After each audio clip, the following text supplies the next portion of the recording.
cadets of Army are now on the field. They're across the field from us, in front of their bench now, doing warm-ups. Lehman Hall is practicing throwing the football, number 16.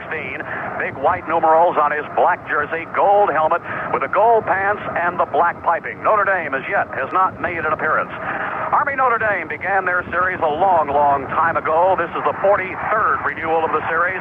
This afternoon brings the two teams together after a brief time where they did not meet.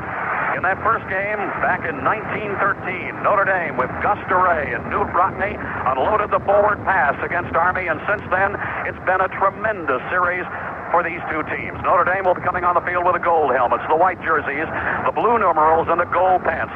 The Lazy Boy Chair Company will award famous Lazy Boy recliner chairs to the schools of the outstanding offensive and defensive players in today's game. Our judges are Gordon White of the New York Times, Don Castellano of the Newark Star-Ledger, and Lee Richards of the Dallas Post. We'll announce the winners at the conclusion of today's game. And now, in the far end zone, to our left, Notre Dame's Fighting Irish and head coach Dan Devine coming on the field under the goalpost now. They are assembling. It's 51 degrees, and the wind might be a factor here. Although this is a very high stadium, things have been kicked up on the playing surface. Here come the Fighting Irish. Notre Dame right down below us, their bench on this side of the field. To the far side, the Army cadets. And now, with the play-by-play of today's game between Army and Notre Dame on Mutual Radio, here's Mutual's voice of Notre Dame football, Al Wester. It is that moment. Army and Notre Dame are set. The captain's a flip of the coin, and it will be Army winning the toss. Army will receive down to our right. Notre Dame will kick off. As the Cadet Corps marches in, it is a moment for me when one of those rare moments in football when you simply get goosebumps. As the color guard and the Cadet Corps, 4,200 young men and young women march into the stadium, you cannot help but feel a deep sense of pride, and you cannot help but remember those memorable words of General Douglas MacArthur, who once said that upon the fields of friendly strife are sown the seeds that upon other fields on other days will bear fruits of victory. And so Army and Notre Dame are set. And the Army Corps sings our national anthem.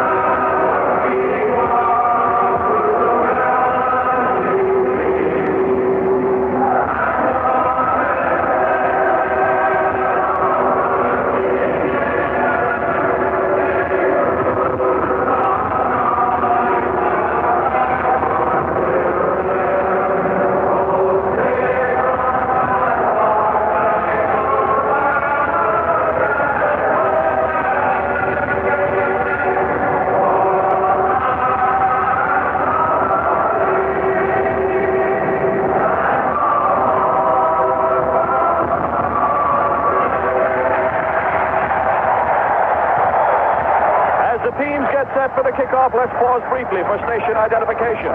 This is Mutual, your news and sports radio network. You're listening to WMNI Radio 920 in Columbus, Ohio. It's 1:31. The Black Knights of the Hudson are out, and they're set to kick off. The Notre Dame team is still gathered directly below our Mutual broadcast booth here at the Meadowlands Sports Complex at Giant Stadium. And now they break. They were gathered around Coach Dan Devine. A junior from Austintown, Ohio, Mike Calhoun. Mike? That's right, Hagan will do the kicking. From Elko Village. Hagan is set to kick off for the Army. And linebacker number 54 from Miami, Florida, sophomore Mike Whittington. And linebacker. Notre Dame gathers at the 40-yard line for a final word in the huddle, and now they break. And Terry Urick is the deep man as he drops back. Jim Browner and Terry Urick will be back there. Browner number 33, Urick number 40, and they'll drop back around the goal line. Lining it up, the Army is placing the ball and teeing it up at the 40-yard line. Mike Hargis has the ball set, and we're waiting for the official's word on the kick, and this ball game will be underway. It is a beautiful day.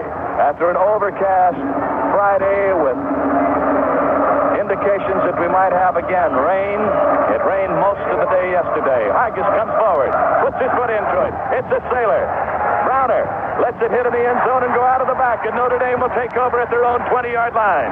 So the Irish get it. First down, 10 yards to go, and Joe Montana will be bringing the team into the huddle, and the Fighting Irish go against the Cadets of Army. We might remind you that the two coaches, Dan Devine of Notre Dame has 140 wins, and Homer Smith has a record as a head coach that has 45 wins and 63 losses.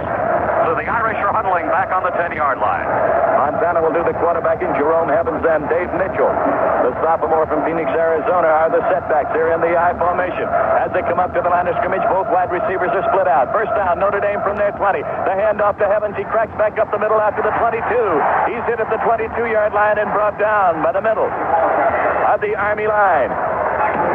Kirk Thomas is in there along with George Mays to make the stop, a gain of about 3 yards. We are going to see a lot of tackles by the Army linebackers. They are the two leaders by a mile in the Army stats. They are very active. They are very quick. The other linebacker is John Hilliard. As they break out of the huddle, Chris Haynes is out wide to the right-hand side. That is Tom Doman. Split out to the left to snap, and the short man goes right up the middle. He fumbled the football, fell forward on it at about the 24-yard line. Jerome Evans was the man with the football. No, I beg your pardon, Dave Mitchell.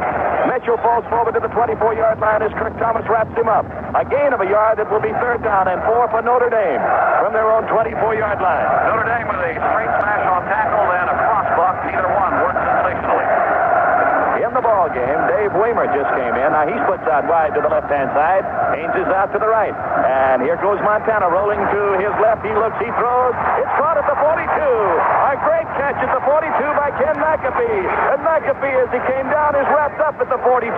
First down for the Irish is John Blanchard.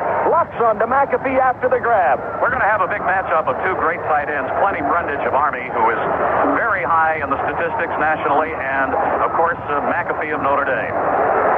Hilliard is calling signals. An 18-yard gain for the Irish on a third down pass from Montana to McAfee. First down for the Irish. Their own 42-yard line, tight formation. Here's a handoff. It's given to Evans as he swings around the right side, gets up to the 45. He could not quite turn the corner. Great pursuit by the Army over there. Mark Mayberry is there. Mayberry made the tackle along with Dave Charis. Dave Charis came in on the tackle, and he got good support. The man in front of the running back was the big guard, Ernie Hughes, but when you have three guys you have to knock out, it's pretty hard to clear the way. Second down and 6. Notre Dame with the ball at their own 46-yard line. Out wide to the right-hand side is Tom Doman. Up under the center is quarterback Joe Montana. In the I formation, the Irish now have a second down coming up here. Big second down and 6. And it's off to Montana. Montana takes the handoff and goes straight ahead. Right over the middle. He gets up to about the 48-yard line. He is finally wrestled down at the 48. In to make the stop on the play is Dwayne Fuller. He is the left tackle. Now, for the Army, in the front 5, and they use a 5-2 Oklahoma. Chuck Schott is at one end. Stan Ford is at the other. Chuck D'Amico is one of the tackles, Dwayne Fuller the other. The nose guard is George Mays. The linebackers are Kirk Thomas and John Hilliard, who's calling the defensive signals. We have a third down and 3 for the Irish with the ball on the Irish 48-yard line. Montana with the pro set. Drops straight back, 10, 12 yards, sets up, throws over the middle. It's complete to his running back, Dave Mitchell, at the 40-yard line of the Army. He's down to the Army 38. There's a flag on the play as Kirk Thomas makes a tackle for the Cadets. Good play by Notre Dame. They got the fullback right in front of the linebackers. They had a dead zone right in front, 13-yard gain. The linebackers reacted and finally made the tackle. They are, however, talking to Army on this penalty call coming up. Personal foul has been called against the Army. And so here comes the walk-off now by the referee. He's putting it down to about the 24-yard line. And by the way, the referee is Milton Hess. He is from the ECAC, from the East. It's a mixed Big Ten and ECAC crew here this afternoon. First down, Notre Dame. Two big pass plays from Joe Montana as he moves it down the field. First, he hits his big tight end, Ken McAfee. Then he hits Dave Mitchell. The Irish have a first down. The ball is inside of the 25. It's at the Army 24-yard line. In the I formation, Montana with the snap. Hands off to his running back to Jerome Evans. And Evans cracks right up the middle and down to the 22-yard line. Lost a number there very quickly as Evans cut right in. Evans very fast coming out of the I. He stands directly behind Dave Mitchell, the fullback. He gets it down to about the 21-yard line. George Mays and Dwayne Fuller are responsible for the tackle. There's a gain of 3, so it'll be second down and 7. Notre Dame. They're at the Army 21-yard line in Army in a 5-2. Stacked strong now. The linebackers come some of the time in the I formation. Mitchell is the first man through, but it's the second man. Evans, it takes a handoff inside the 20. He goes down to the 15-yard line. There's a flag on the playback at the 22-yard line. There's a fumble, and Army has recovered. So, with a score, Notre Dame nothing, Army nothing. There's a timeout on the field. Now this for Firestone Tires. When you're looking for tires that put teeth in winter driving, drop in on the Snowbiters at Firestone. Look at them. 2 sets of deep, biting teeth that really gobble up snow. But they don't take a bite out of you. Right now, a polyester cord Snowbiter is just $20 plus federal excise tax. And you can charge them. For quiet running, long mileage, and plenty of traction. Firestone Town and Country Snowbiters. Army with a running play on the first down from their 20-yard line, where the recovery just a moment ago was made by the right side linebacker, Kirk Thomas. Army caught the flags on the play that were in motion illegally. I beg your pardon, Notre Dame had jumped over on that, over the line, and because of illegal motion there, it stepped out from the 15-yard line to the Army 20. It'll be first and 5. Well, the Black Knights from the Hudson, as they line up with Lehman Hall at the quarterback, Greg King and Jim Merrigan are the setbacks. Out wide to the right is Greg McClaska, and here's the handoff is given off to Merrigan. No, to Greg King, and he cracks right into the middle and up to the 22-yard line. Middle linebacker Bob Golick wraps him up at the 22. Up to make the tackle there, Scott Zedek. For Notre Dame, it is Zedek, Calhoun, Dyke, and Ross Browner in the front four. The linebackers are Leopold, Golick, and Whittington. Both receivers are split wide now as Lehman Hall, quarterbacking the Army, brings them up. A big second down and 3 play, and the handoff given off this time. Wide out to the left-hand side. John Dwyer is caught behind the line of scrimmage, run out of bounds and knocked down at the Army 20-yard line. Zedek breaking through from the right side makes a tackle, and Army loses ground. Zedek is making every single effort to ensure the fact that he's going to stay first string. Willie Fry right behind him, coming back, may see action, but Scott has been all over the field so far for Notre Dame. In the backfield is Tony Landry now for the Army. Landry is back there, and along with him is Jim Merrigan. The quarterback, Lehman Hall, on a big third down, drops back to throw, throws to his fullback. Jim Merrigan makes a catch at the 25. He's knocked down at the 27. He's got more than enough for a first down. Leroy Leopold makes the stop, but Army has first down. Leopold made his drop. Merrigan comes out of the backfield, cuts in over the middle, in front of Golick, and Leopold makes the catch of the quick pass from Lehman Hall. So we've seen the first one by the big Army quarterback, 8 yards. Wide out to the left-hand side goes John Hallingstead. Split out to the right-hand side is Greg McGlaska. First down for the Army at their own 28. Hall takes the snap. One man behind him. He drops back. He's going to have to run with it. He's caught as he gets back to the line of scrimmage. Wrapped up and falls forward to the 30-yard line. Ken Dyke, the big defensive left tackle of Notre Dame, makes the tackle at the 30. Ken Dyke showed good quickness and reaction on that play because Hall did choose to run. He had an alley, a hole toward the near side of the field, but the Notre Dame tackle reacted quickly, got over to the sideline, and wrapped him up well. Wide to the right now is Mike Farnstock. He splits out wide right. Greg King and Tom Landry are the setbacks. Army sends a lot of backs in. They shift their receivers. Inside handoff. This time it is given to Greg King, and he is wrapped up immediately by Scott Zedek at the line of scrimmage for no gain. Notre Dame is reacting well on defense. The defensive line is beating the Army offensive line to the punch at the line of scrimmage, and undoubtedly Army will have to go away from a concept where they're trying to establish the running game. It is third down for the Army. 3rd and 8. Both receivers are split out wide. Lehman Hall, a great passing quarterback. He can run, but he loves to throw the football. 6'5", youngster from Apopka, Florida, rolls to the right, sets up, looks, fires in a hurry. It's caught for the Army at the Army 40-yard line.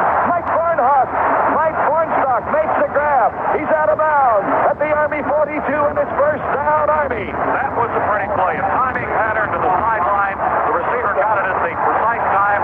Luther Bradley tried to go for the interception. He missed the 12-yard gain for Army, and Hall is throwing well against Notre Dame. He's 57% for the year. We're going to see a lot of running backs who can roll out of the backfield to catch the pass as well as the wide receivers.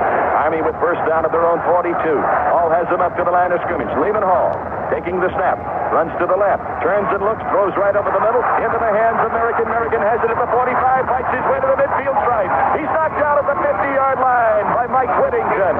And Army comes up with a first down pass that's good for 8 yards. Hall has thrown for better than 1,100 yards so far this season for the Army Cadets. And now, with those short pops over the middle and the side, they're moving the ball. 3 for 3 for Hall. In the backfield, the setbacks are Greg King and Jim American. But Army is constantly changing those and the receivers. Out wide to the right is Greg McClaska. He's the man in motion out to the left-hand side as Hall calls the signals. Here's the snap and the handoff and straight ahead and knocked down the minute he hits the line of scrimmage is Greg King. Bob Golick, the middle linebacker of the Irish, read the play perfectly. Bob Golick came in like a rocket and anchored him right at about the 50-yard line. The ball is just nosed over into Notre Dame territory. So Army is failing on the ground, but moving well in the air. And the total yardage so far for Lehman Hall as he throws that football stands at 28 yards. It'll be third down and 2.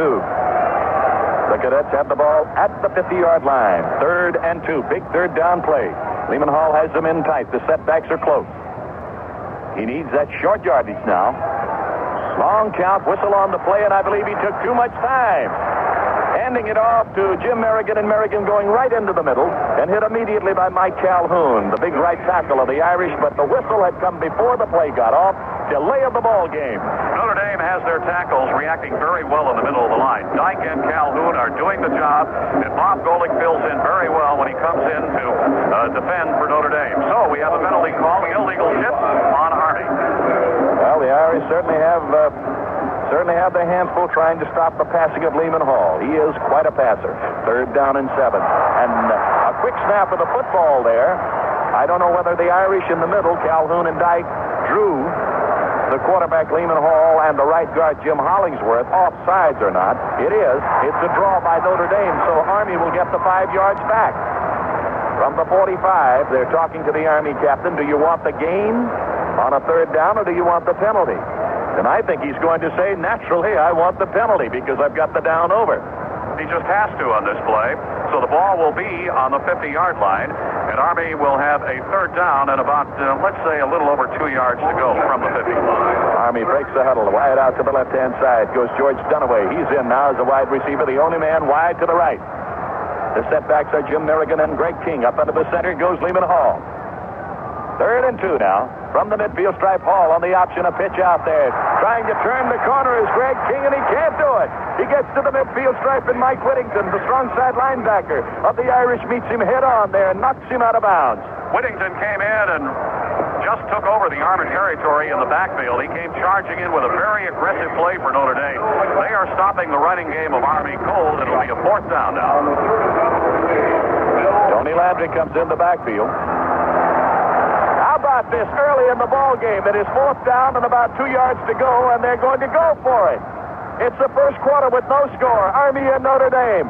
Lehman Hall stands up as he calls the signals and calls timeout. He has called timeout. So there's a timeout here with a score. Notre Dame nothing, Army nothing. These Notre Dame football broadcasts are being sponsored by the Murphy Company, 550 South High.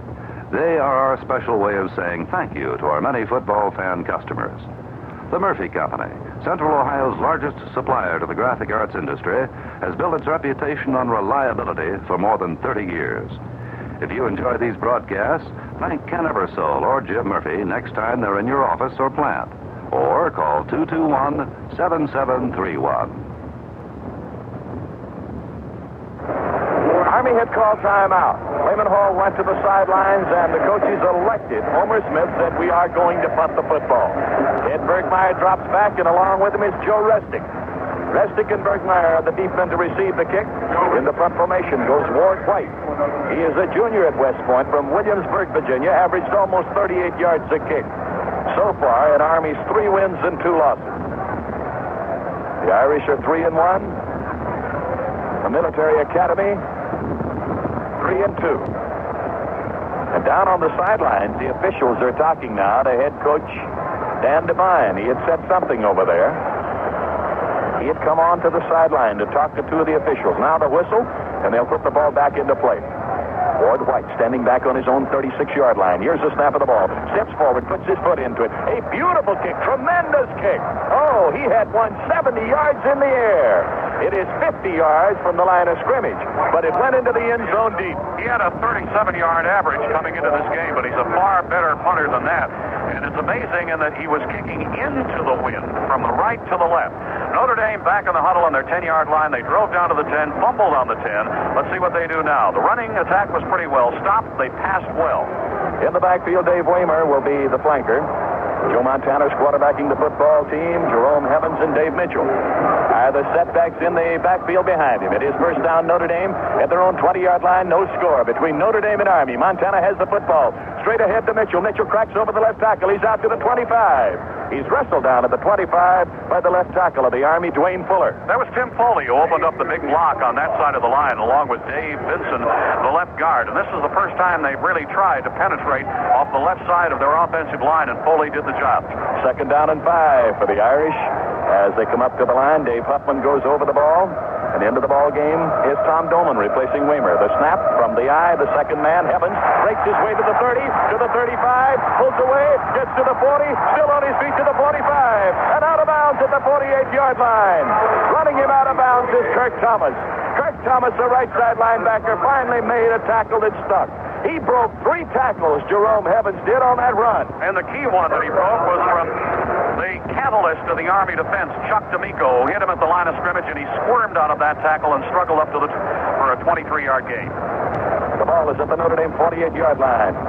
Both the wide receivers split out. There's Waymer wide out to the left, and Haynes is split out to the right. And from the eye, Montana bluffs up the middle on play action, drops back plenty of time. He looks, he throws long, and it is in the hands and out of Chris Haynes. Haynes on the sidelines reaching for it, had it knocked out of his hands by Steve Smith, the free safety. He bumped him very, very hard off the 20-yard line, and the ball went out of his hands, and he was knocked out of bounds at the same time. So he will be brought back. Army had it well covered. Not only was a cornerback there, but on the zone defense, Army figured something like that was coming because the safety man was over there to lend support. There's no score in the ball game. We have 6 minutes, 3 seconds remaining in the first quarter. From the Meadowlands Sports Complex in New Jersey, Notre Dame and Army scoreless at the moment. Montana with his hands out of the center has the slot back out to the right-hand side. Evans is in the slot to the right now. Instead, hands off to the fullback. Straight ahead goes Mitchell over the midfield track to the 45. On his way to the Army 40. He's knocked down at the Army 39-yard line. Dave Mitchell with a great run off the right tackle. And again, Steve Smith gets the tackle. And a beautiful block by Ernie Hughes, the right guard, who wiped out the linebacker, Kirk Thomas. However, there's a holding call against Notre Dame, and the Irish will be penalized, nullifying that delayed buck over the middle, where Ernie Hughes just did some super kind of a job on the very fine, quick linebacker, Kirk Thomas of Army. So here comes the assessment for the holding penalty against Notre Dame. It'll be 15 yards. It is marked off all the way back to about the 32-yard line of the Irish with 5:57 to go in the first quarter and no score. Fumble hurt Notre Dame when they got deep in Army territory, and now a long penalty against the Irish. Second down and 25 for the Irish as the ball is moved all the way back to the Notre Dame 33-yard line. That's a lot of yardage to make up when you consider that big play had broken it well into Army territory. All right. Up to the line of scrimmage, Dave Waymer is split out to the left-hand side. Haynes is out to the right-hand side. A pro set in the backfield, and the snap to Montana and the handoff to Evans. Sweeping the left side, can't turn the corner. Wrestled down inside of the 35 at about the 33 by Chuck Schott, the big defensive right end of the Army. Schott brings him down for practically no gain. In that 5-man line, the end plays kind of a linebacker on the outside, and Schott just strung the play out. He was the last man on the outside, and the play was strung out so well by the Army safety men and cornerbacks who hit inside that Schott came up and made the tackle. A gain of a yard, and Notre Dame has the ball at their own 34-yard line. Now, one man split out wide right, and that is Tom Doman. About 8 yards out to the left is Haynes, and back goes Montana to throw. He looks. He goes with the long bomb. Almost intercepted diving for it was Steve Smith at the Army 38-yard line. A pass that was intended for Chris Haynes and was thrown well behind him. Once again, the Army defense had superb pass coverage. They had Haynes blanketed all the way down the field. The cornerback in front and the safety man in back. They had him sandwiched. Jim Merrigan is the single safety man as Joe Resnick comes in to punt for the Irish on 4th down. 4th and 24. The Notre Dame line of scrimmage, their own 34-yard line. And Joe Resnick, good to see him back after being injured and out for 2 weeks. Stands on the Irish 20. A low snap. He picks the ball up, puts a high sailing punt up there. Waiting for it is Merrigan. It hits on the Army 33. It bounces to the 31, then takes an Army bounce back to the 33, and it will be down there. We saw Army trying to run against Notre Dame and not getting much success, but every time Lehman Hall went to the air, he had the short pops over the line of scrimmage, the A and B patterns, the delays for the backs who were coming out, and one sideline pattern, all of them working. He passed for 28 yards, 3 of 3. He was giving what the Notre Dame zone was giving him. With a score, Notre Dame nothing and Army nothing. There's a timeout on the field. Now this for Pennzoil. There's nothing like seeing a great team in action. The people at Pennzoil have a great team, too, for your car. One member of that team is, naturally, famous Pennzoil Motor Oil, the quality motor oil that's been around since America learned to drive. The other member of the Pennzoil team for your car is the Pennzoil Oil Filter. It's easy to tell this team by its colors, too. All you do is look for that sparkling Pennzoil yellow. That yellow can of Pennzoil and that yellow Pennzoil oil filter mean you're getting quality you can depend on. We think there's no finer engine protection team. So the next time your car needs an oil change, call on the Pennzoil team. Ask your dealer for quality all the way. Pennzoil motor oil and a Pennzoil oil filter. You'll have a great feeling of confidence knowing you've got the quality Pennzoil team on your side. Remember, when your car is worth caring for, the Pennzoil team is worth asking for. East Rutherford, New Jersey, the Meadowlands Complex, Notre Dame and Army. A crowd of up to 77,000 in this huge stadium. Beautiful sunny day, no score, 5:02 to go first quarter. All right, Army has the football. They have a first down coming up at their own 33-yard line as they break the huddle. The freshman, Mike Barnstock, goes out to wide to the left-hand side. Wilson is out to the right. Here's the quarterback, Lehman Hall, with his setbacks directly behind him in the pro set, bluffing and then rolling out to the left. Looks and throws on the run. It's complete to the backfield man, Jim Merrigan. Merrigan at the 40. He goes out of bounds at the 43. Jim Browner coming across. A beautiful running pass by Lehman Hall. And the tall, lanky senior from Apopka, Florida, can really throw it on the gallop. And he has to be very accurate on those short pops. Well-conceived plays in front of the Notre Dame defense. 9 big yards for Army. Army has a second down and 1. And as they come up to the line of scrimmage, Hall again has his setbacks in there in a pro set. Waiting for the snap. Lehman Hall, long count. They caught him before on it. Starts to roll to the right, looks and throws to the sideline. Off the fingertips of Mike Barnstock. Barnstock in the midfield stripe. Had the football on his fingertips and couldn't hold on. That was almost a completion, but it was also an interception as well. Almost, because Jim Browner stepped in front of the receiver, and had he caught the ball on about the 49-yard line, he would have been able to scoot all the way down the sideline because there was nobody with a black shirt between him and the goal. There is no score in the football game. Army and Notre Dame battling here in New Jersey in the new Meadowlands Sports Complex. What a beautiful football stadium. It's sold out. 4 minutes and 53 seconds. Third down and 1. And here is Hall rolling to the right, looks and goes with the long one again. Notre Dame almost intercepts. He had his hands on the football. Luther Bradley couldn't hold on. It was right in his hands. And Notre Dame had it covered very well, too. Bradley was over there. Jim Browner was in the area. And also a linebacker, Leopold, was back on the pass coverage. And Bradley is saying to himself, I should have had it. I know he is because it just bounced off those letters. All right, the Army now with a 4th and 1 will go into punt formation. And the young sophomore, Ward White, will do the kicking. Standing back at his own 28. Sandy Harrison and Ted Bergmeyer, the deep men for the Irish. And here's a wobbly kick off the side of the punter's foot. And it is caught over there by Harrison, and Harrison at the 20-yard line and wrestled down immediately. With the score, Notre Dame nothing, Army nothing. There's a timeout on the field. Now this for Peak Antifreeze. Hey, Jack, remember me? I'm your car's engine. And while you're sitting there all warm and comfortable, I'm out here freezing my pistons off. I gotta have a little more consideration. Like a fresh fill of Peak Antifreeze and coolant. Why Peak? Nothing beats Peak at helping to keep my coolant system from freezing. And its special combination of rust inhibitors fights corrosion too. So, come on, remember an old friend. And while you're at it, remember Peak. Your car's engine couldn't ask for a better antifreeze. Notre Dame Dame at their own 21-yard line with a first down running play and a handoff to Dave Mitchell. He cracks over the left tackle and brings it out to the 25-yard line before Army's Chuck Schott comes up to make the stop. He falls forward to the 26, the officials say, so there's a gain of 5. It'll be second down and 5 for Notre Dame from their own 26-yard line.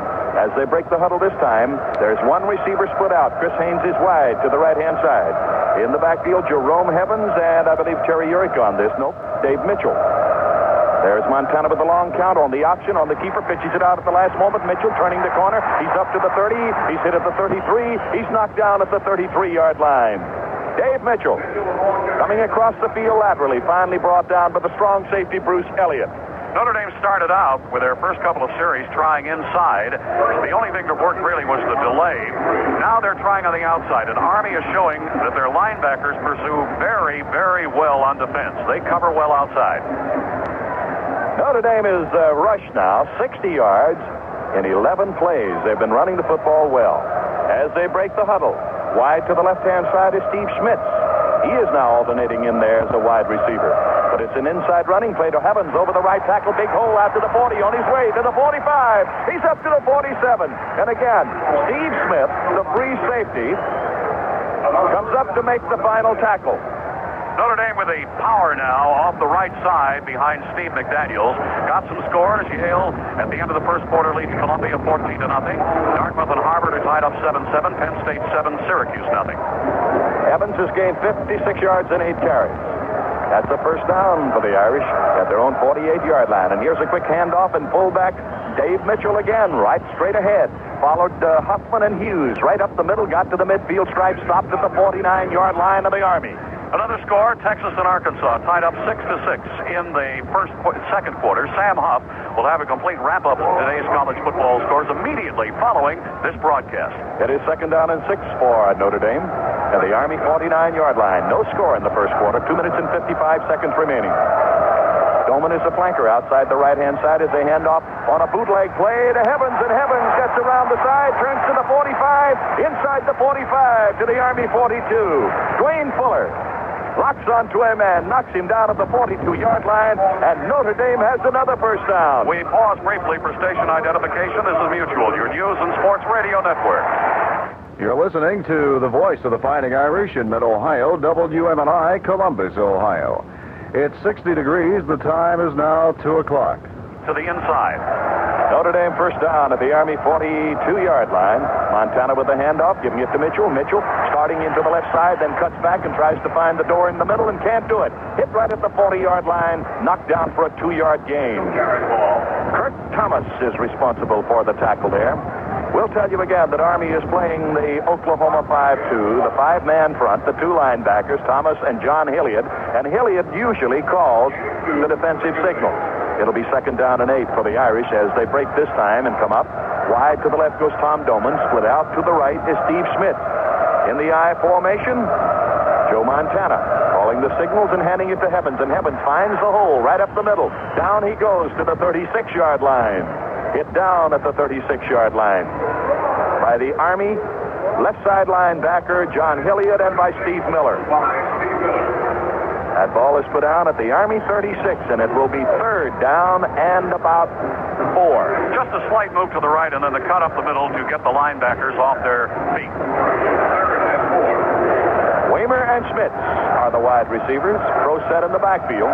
Big third down play. Back goes Montana to throw. He's got the time. He rolls to the right. He looks. He fires. Incomplete. Intended there for Dave Mitchell. Mitchell at the 25-yard line had the ball thrown behind him and couldn't reach it. And there were 3 Army players around him, too. Notre Dame was lucky not to get an interception on that last play. The ball was thrown low. That's why Army did not intercept. So the line of scrimmage will be the 36-yard line. 1:17 to go. No score in this game. Joe Restic comes in to punt. Joe's dad is the head football coach at Harvard University. Restic stands on the 50-yard line, and there's one Army man, Dave Charis, has dropped back at about the 7, but Restic will probably put this one into the end zone. He kicks. He's kicking short. No. Charis got to get the 13-yard line. Drives forward to the 15 as he is wrapped up, falls forward to the 16-yard line. So Dave Charis runs it back. Steve Schmitz is responsible for the tackle, and Army has it at their 17. That was an example of raw courage because there were 6 Notre Dame players coming right down on him when he caught the ball. One was right on top of him when the ball landed in his chest, and he made a fine catch. Army and Notre Dame, and no score in the ball game. Quarterback Lehman Hall brings the Army up to the line of scrimmage at their own 17. John Dwyer and Greg King, and it is King who takes the snap and the handoff and barrels this way over the left side out to the 20-yard line to the 21 before Bob Golick brings him down. There's a big gain, a nice running gain by the Army as they move it from their 17, bring it up to the 21, a gain of 4 yards, constantly replacing the backfield men. The Army sends runners in on almost every play. Second down, 6. Army, they're 21. Hall looks over the defenses of the Irish. Now starts to call the signal. Ends it off, and straight up the middle goes John Dwyer. He's over the 25. He hurdles his way to the 27-yard line. Dwyer is one of the top rushers for Army. He's the number 2 man, 123 yards coming into this game. King and Dwyer are probably the 2 quickest men that Army has in the backfield. This is the big complaint with Army. They feel that their backs are not quick enough. Dwyer certainly is. John Merrigan comes back into the game, so Merrigan and John Dwyer are the setbacks in a pro set. 2 receivers are split out to the right-hand side, and Lehman Hall running the football now. Rolls quickly to the left, turns around, and look out!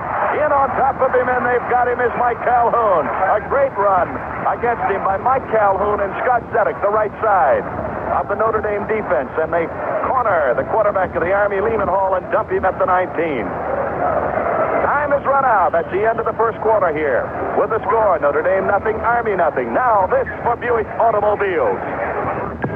The 1978 Buick. Cars designed to make a whole lot of sense. A little science.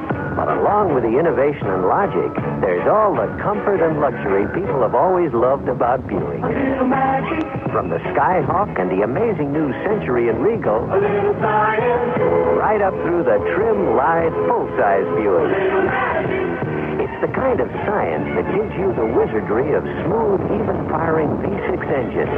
Cars that are trim but roomy. And the kind of magic that makes driving them fun. The 1978 Buick. See them soon at your Buick dealer. They surely will astound you. The amazing things you see. The cars they're built so wonderful. How can such things be? Buick automobiles are equipped with GM-built engines produced by various divisions. See your dealer for details. Little science. At the end of the first quarter, Army nothing, Notre Dame nothing. Both teams trying to establish their ground games on rushes. Notre Dame 91 yards, Army only 3 yards passing. Notre Dame 31, Army 37 total yards. 122 Notre Dame, 40 Army. Army's football. It is second down and 18, and they have the ball back deep in their own territory at the 18-yard line. Throw set in the backfield, and Lehman Hall with his hands under the center. Waits for the snap. He's got it. He hands it off, and straight ahead comes Merrigan up to the 20-yard line and piled up at the 21 by Ross Browner, by Bob Golick, by the left side of the Notre Dame defensive line. Ken Dyke is probably talking to himself because he has a ball carrier back on about the 16-yard line, about a yard behind the line of scrimmage, but he squirmed away and got some yardage for Army. It'll be a third down now and 16 from the 21. And here the Black Knights of the Hudson have 1 wide receiver out to the right. Farnstock. There's Lehman Hall dropping back to throw. He's got to go to the end. Dumps it over the middle. He's caught at the 25 and on his way to the 30-yard line is Jim Merrigan with the football. He's hit down at the 31, and it's not going to be enough for the first down. So Army will have to kick again. Army on that last play just took what the Notre Dame defense gave them. And by the way, Dyke with a good rush, flattening Hall after the pass. Harrison and Bergmeyer drop back as Ward White goes into punt formation for the Cadets. He's standing back at the Cadet 17. Here's a snap right into his hands. A bad kick off the side of his foot. Hits at the 50. It comes across the field, takes a Notre Dame bounce, and goes out at the Army 47. There is a timeout here with the score. Notre Dame nothing, Army nothing. Rodenfeld Chevrolet has never had so many great new Chevrolets to show you at one time. There's the all-new Monte Carlo, the new Cy Chevelle, the completely new four-door Chevette. Come to think of it, there's a whole lot of good news everywhere you look. The Rodenfelds have been outselling the other guys all year long. Just think what they can do for you now with this great new line of 78 Chevrolet. Rodenfelds, 555 West Broad. Rodenfeld Chevy City, one for the road.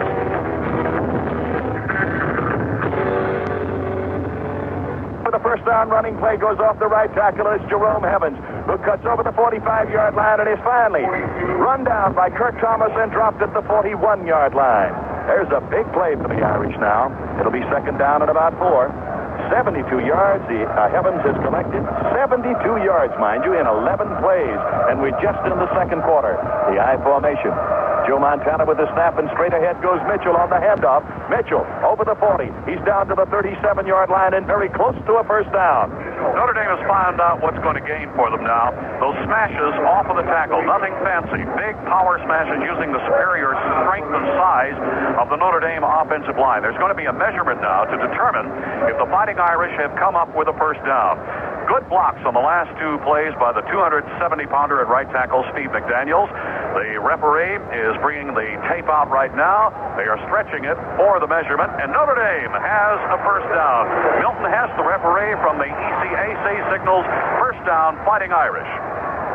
It is the 8th first down. The Irish have chalked up here this afternoon, but they haven't scored. 101 yards and 18 carries, and they have really carried the football on the ground. As they break the huddle, breaking wide to the left is Waymer, and split out to the right is Haynes. In the I formation, Montana has the snap, and he bluffs up the middle, gives it off to Evans, sweep around the left side to the 30, the 25, away from one tackler, down to the 20, inside the 20. He's at the 16-yard line. Steve Smith is the last man, and he got him. Big block by Ted Horansky on Hilliard, the linebacker, as he was cutting over at about the 25-yard line. And Horansky came out and cut him down with an ankle-high block. The ball down on, that was a 20-yard run. The ball is on about the 16. But down on the 16-yard line, and as they break the huddle this time, Tom Doman has come in, and he's wide to the right, and a quick count and a handoff to Evans over the right tackle, inside the 10-yard line, on his way to the 5. Evans is down at the 3-yard line. Great run on the inside by Jerome Evans.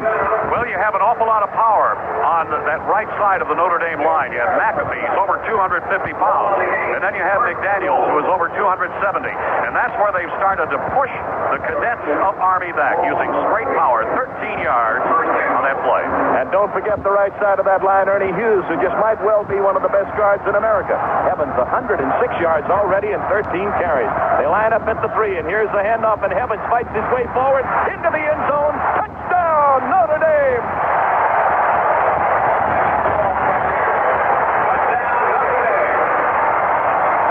Evans over the right tackle as the Irish move 47 yards in 5 plays to score. This is by far the best game that Steve McDaniels has had this year.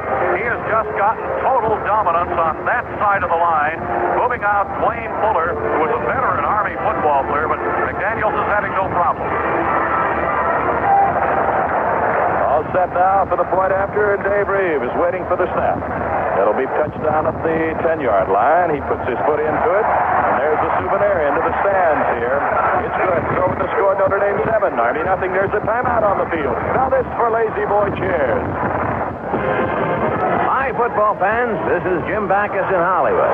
You know, I can't always attend these exciting Notre Dame football games, so I enjoy the game at home by relaxing in my Lazy Boy chair.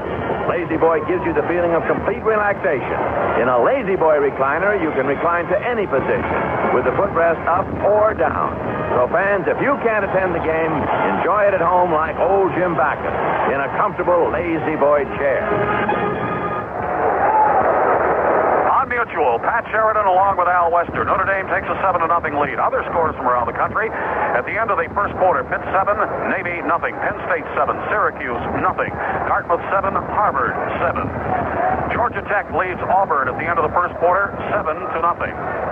And it's a tie at the end of the second quarter between Texas and Arkansas in a big game down in the Southwest. It is 6-6.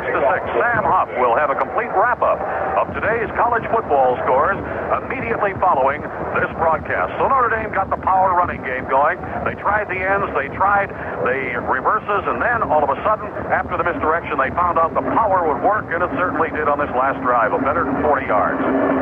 Reeve is set to kick off for Notre Dame. Puts his foot into it. It's a high one. The middleman, King, at the 4. Out to the 10. Up to the 15, the 20. Still on his feet, the 25.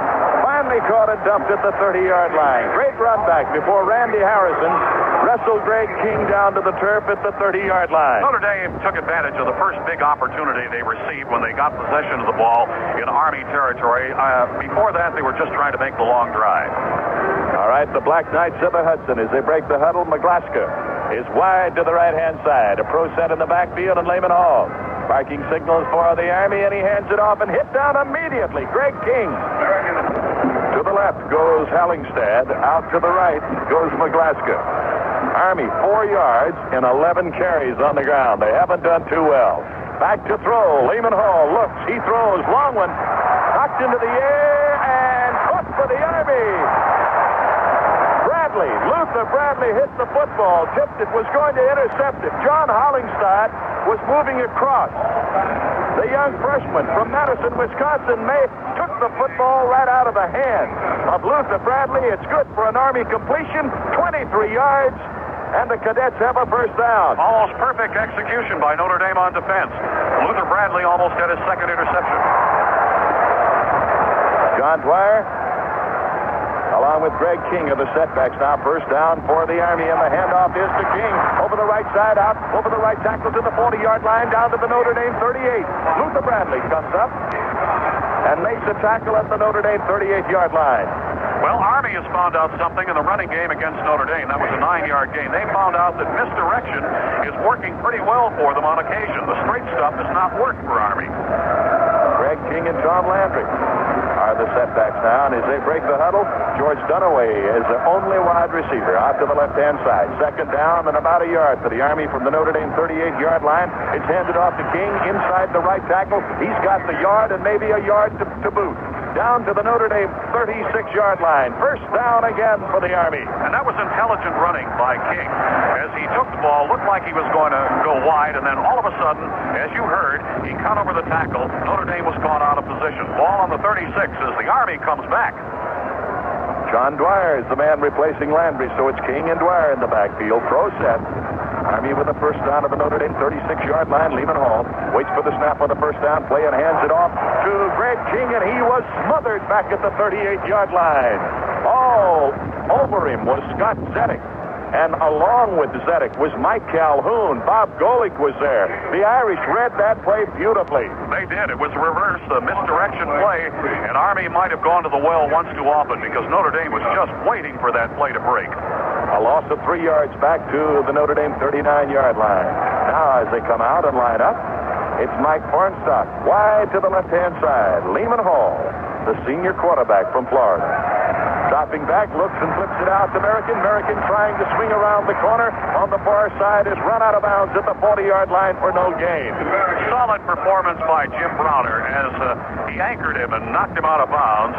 And by the way, there's a Notre Dame player hurt on the field, and the trainers are coming over to take a look at him. But Browner with a solid play. It's Mike Calhoun who has been sensational for Notre Dame in the defensive line. There's a timeout here with the score. Notre Dame 7, Army nothing. A great step forward in magazine evolution occurred when the New Yorker spawned the partnership of Thurber and Ross. Ross's hard-nosed editorial judgment blended perfectly with Thurber's pixie humor and powers of observation. You can benefit when you select a Grange insurance agent to be your partner in protection. Grange offers peace of mind by protecting the precious things you own and those you love. Your Grange agent has a plan that eliminates overlapping coverage. Listen when he suggests, let's be partners. These Notre Dame football broadcasts are another service of the Murphy Company. Bud Murphy is delighted to be your host. Notre Dame football has long been one of Bud's real interests, since he was a member of the last Notre Dame team coached by the immortal Newt Rockne.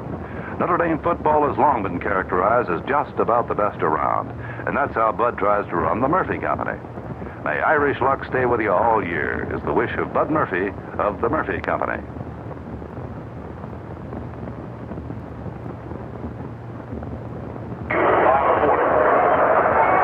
Third down for the Army. 3rd and 14 from the Notre Dame 40-yard line. Replacing Mike Calhoun, Jeff Weston in the defensive line for the Irish.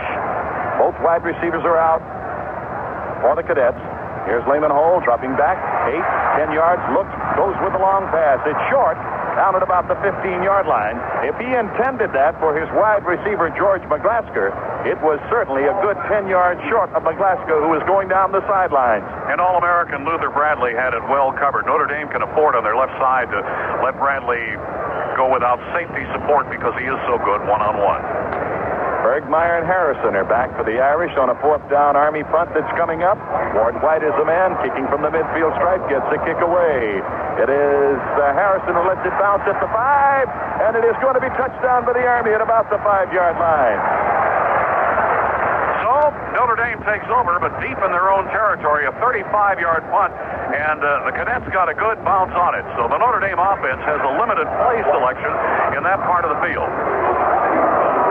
One of the world's great college football fans, Mutual's president C. Edward Little, has invited the Army athletic director, Raymond P. Murphy, to be one of our halftime guests. So fans, stay tuned. I know you're going to enjoy it.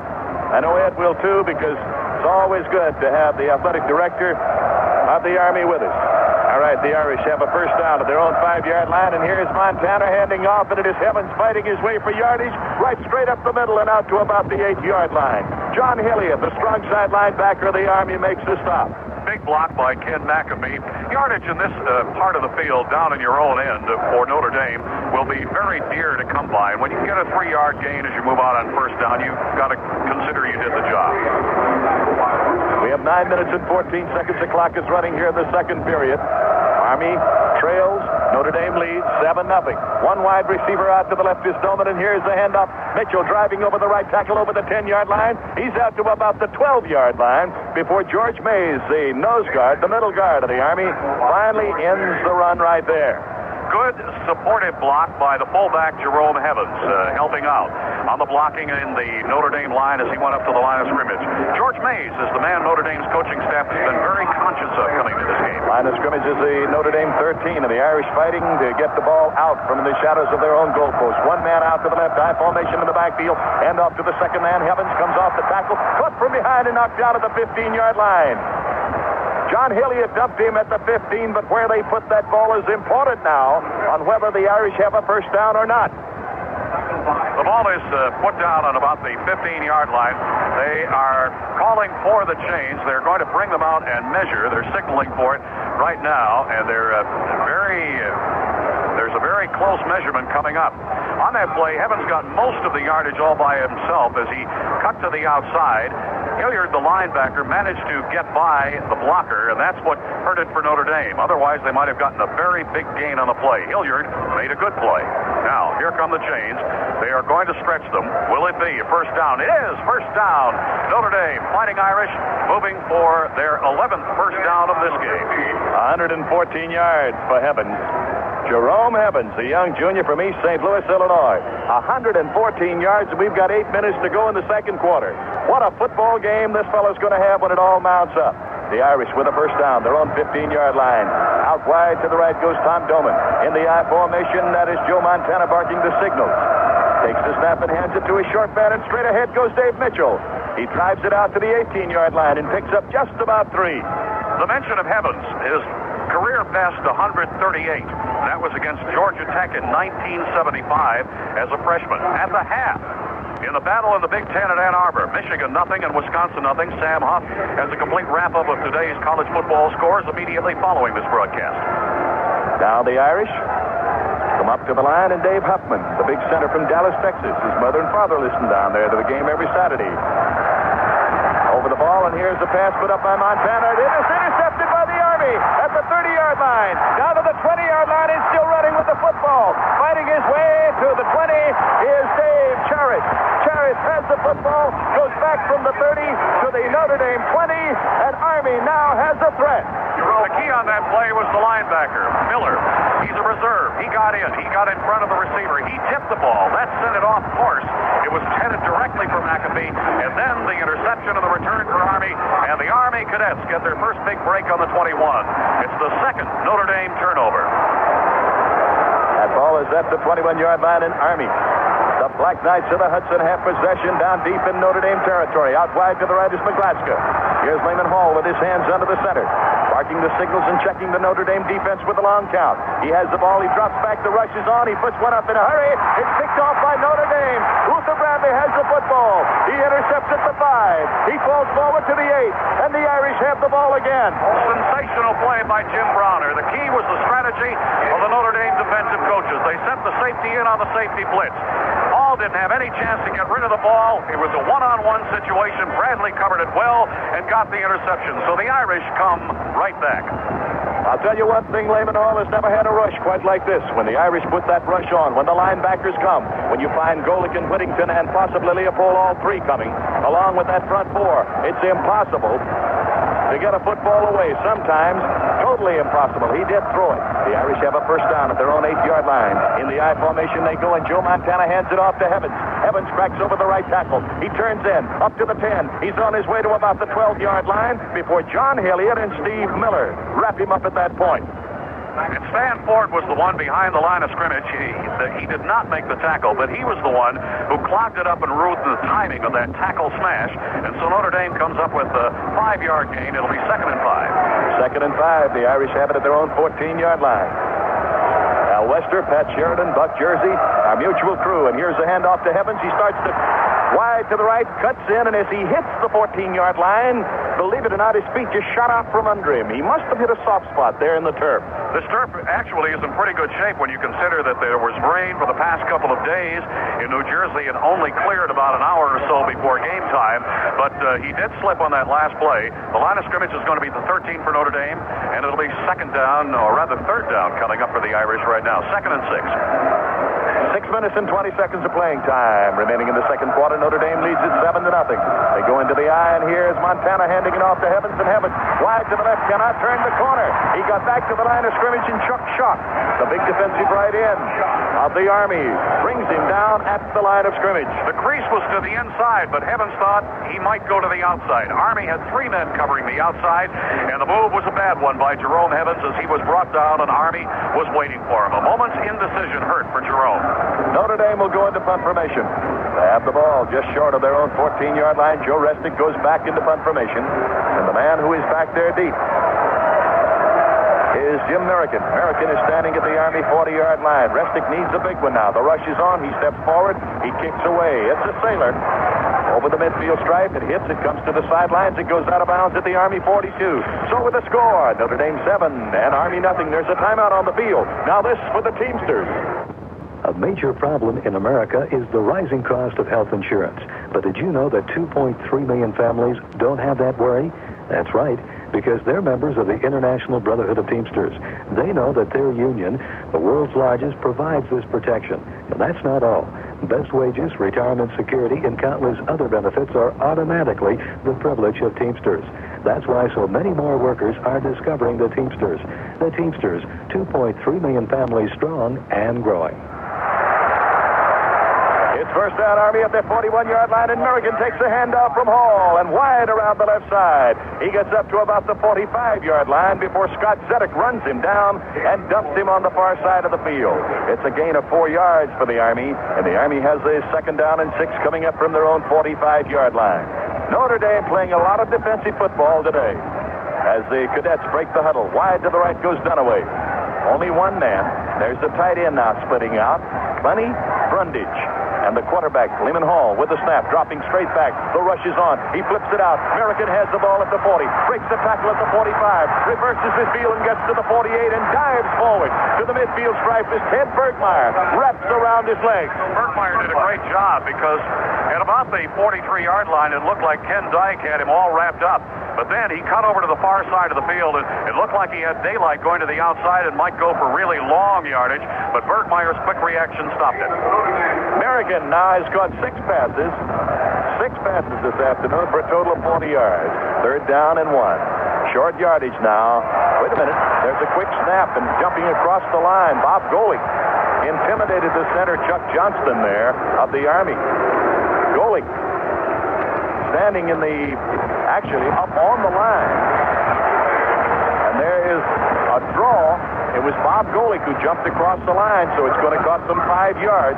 It was either Johnston or Golick, the center of the Army or the middle linebacker of Notre Dame, and it was Golick responsible. It cost them 5. The ball is moved inside of the Notre Dame 45-yard line to the 44, and it is first down for the Army. Army in the huddle now, coming back. Hall has had a big rush put on him when he's gone back to pass. John Holligstead is out to the left-hand side, and Mike Bonstock is split to the right. Here's Hall. Starting on the option, pitches it out. Started to the left on the option, pitched it to Greg King. And King, on the short side of the field, is run out of bounds just after he gets back to the line of scrimmage. Golick and Leroy Leopold. And the quarterback, Hall, was rocked at the line of scrimmage at the time he flipped the ball out to Greg King. It's amazing that King would be as alert as he was. That could have been a tragedy for Army had it not been for King. In the backfield, Tony Landry is there now with Jim Merrigan. They are the setbacks behind quarterback Lehman Hall. Army with a second down and 10 from the Notre Dame 44-yard line. Here's a whistle. Apparently, Lehman Hall has taken too much time. Lehman Hall is now trying to analyze what kind of a defense Notre Dame is going to put against him. Notre Dame has started to move to the 5-man line with the nose guard, and that nose guard is the middle linebacker, Bob Golick, who comes up and plays right off Chuck Johnson's nose, and Chuck Johnson is having a problem with him. Delay of the ball game against the Army. 5 yards stepped off. Back to the Notre Dame 49-yard line. Second and 15. That's 25 yards the Army has. Back goes Hall to throw. He looks, dumps one over the middle. It's caught by Merrigan at the 45. Fights his way down to the Notre Dame 40-yard line. And Joe Resnick very quickly comes up, wraps him up at the 40-yard line, and that's going to be shy by about 5.5 yards of the first down. The key there was the fact that Leroy Leopold slipped and fell on about the 39-yard line. He was covering on the play, and the Army receiver cut inside. 9-13 for Hall. Tony Landry and John Dwyer now, the setbacks back of Hall. Army constantly changing their running backs in there. Both wide receivers are out. Hall is back to throw. He looks, lifts one out to the sideline. It's caught at the 33-yard line by John Dwyer as he runs out of bounds. He's run out over there by Browner. Well, you got to give Hall credit because this is the best pass rush I've seen this year. We pause briefly for station identification. This is Mutual, your news and sports radio network. WMNI Radio 920 in Columbus, Ohio. It's 29.5 minutes past 2 o'clock on a football Saturday. 7-0 in Army down at the Notre Dame 33, and Hall fumbles the football on the snap and then goes straight ahead with it after he regains possession to the 30-yard line. Ken Dyke, the big left tackle of the Irish, stops him at the 30-yard line, and that will bring up a second down. Second down and about 7. It turned out to be kind of like a delayed buck through the middle. As he took the ball, he almost went for good yardage.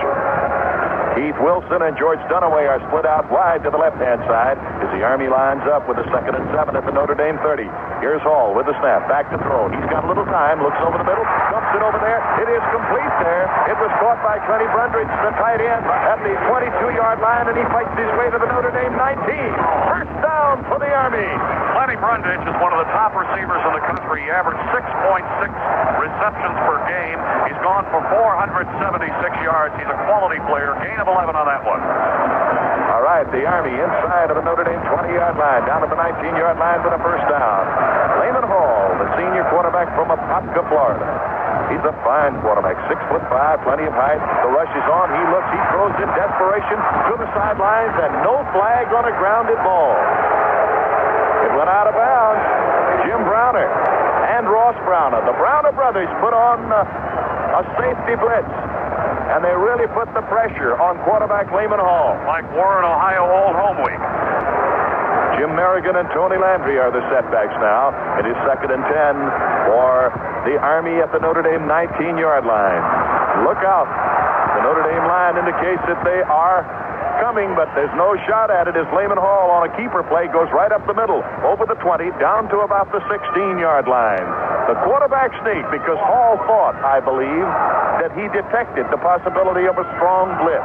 On the blitz, That quarterback sneak can be good for 10 yards sometimes. And also the aggressiveness of Golick in the middle. He wanted to take advantage of that. He has great courage. The ball is at the Notre Dame 15-yard line. It is 3rd and 6 for the Army. A big third down play now.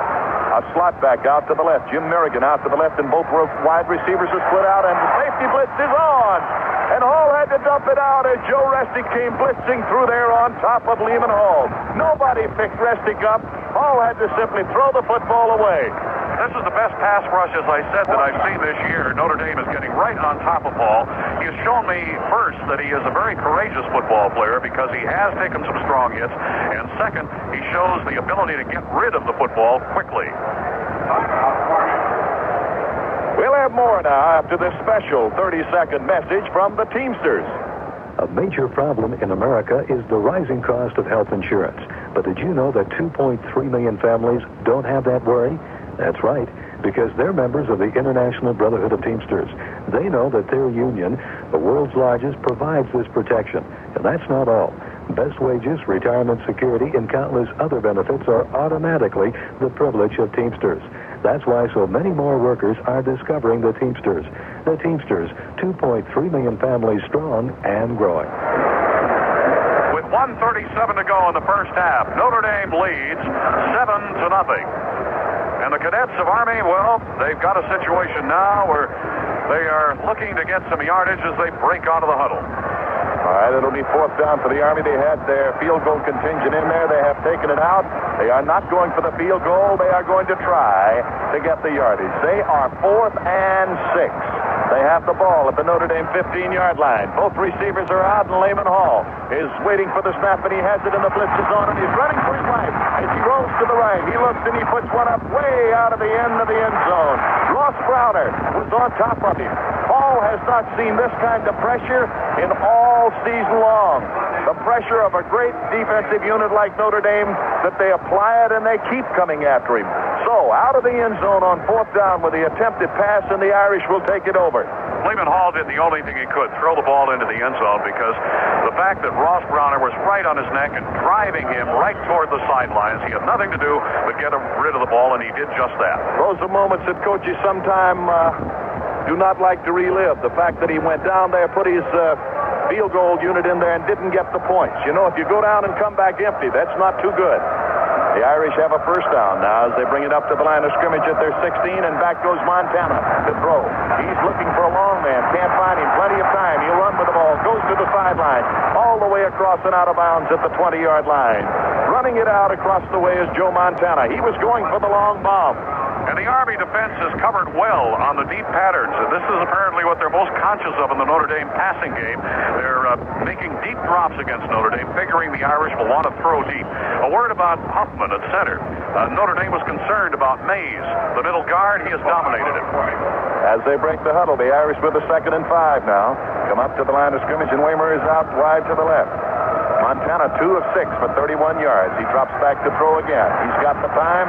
He looks and goes to the sideline, and he's got his man over at the 39-yard line. Chris Haynes makes a catch, but he made it on his knees. He went down to scoop that up. Well, we mentioned the deep drops of the safety men and the cornerbacks in the Army zone, a 19-yard gain.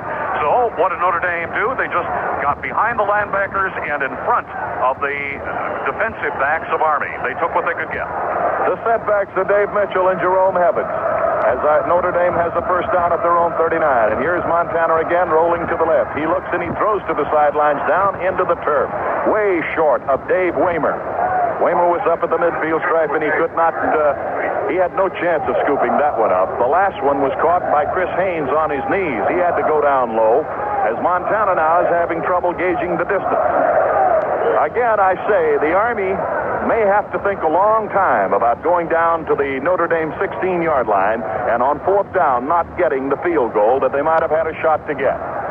All right, the Irish bring it back to their own 39. It's 2nd and 10 as Montana lines them up and both receivers are wide. Joe is back to throw. The rush is on. He sidesteps one would-be tackler. He looks. He rifles one downfield. It's incomplete.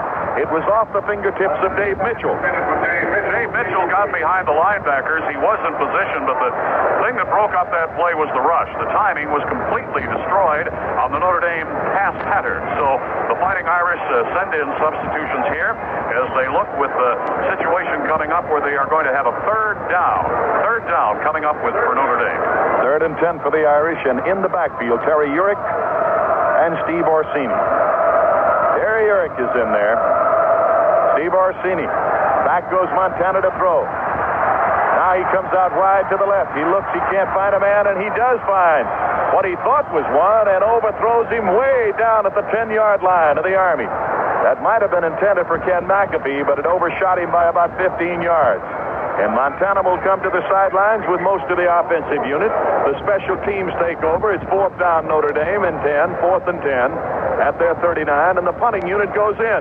And Notre Dame had McAfee amidst 3 Army players who made the deep drops. There was no chance to complete that at all. I think he threw it away. Resnick will kick. And Jim Merrigan is the deep man for the Army at the Army 13. There's 46 seconds remaining in this football game in the first half.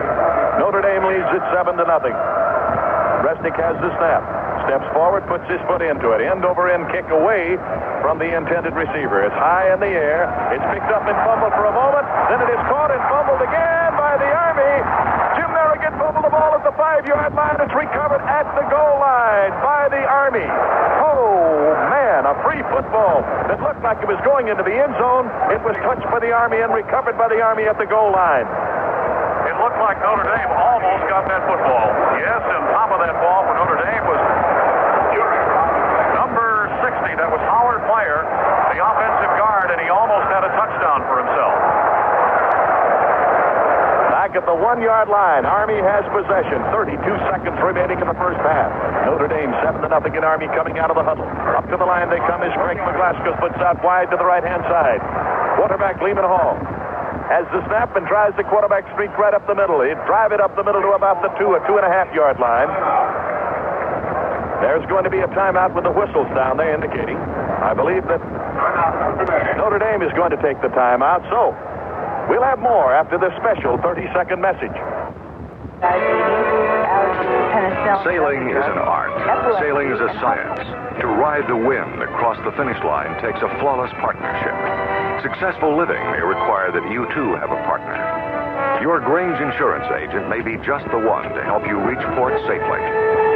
He knows the reefs and rough waters and can protect your home, your car, your business, your boat, even your income. Let's be partners. Army has gotten deep into Notre Dame territory twice. They lost yardage on 4th down, and Bradley came up with an interception. Notre Dame drove down in the first quarter deep on the 15-yard line on their initial drive, and they fumbled. So both teams have had their chances. The Irish lead it 7-0 with 28 seconds left to go in the first half of play. Army with the ball at that 3-yard line. They have a 2nd down and 8 coming up.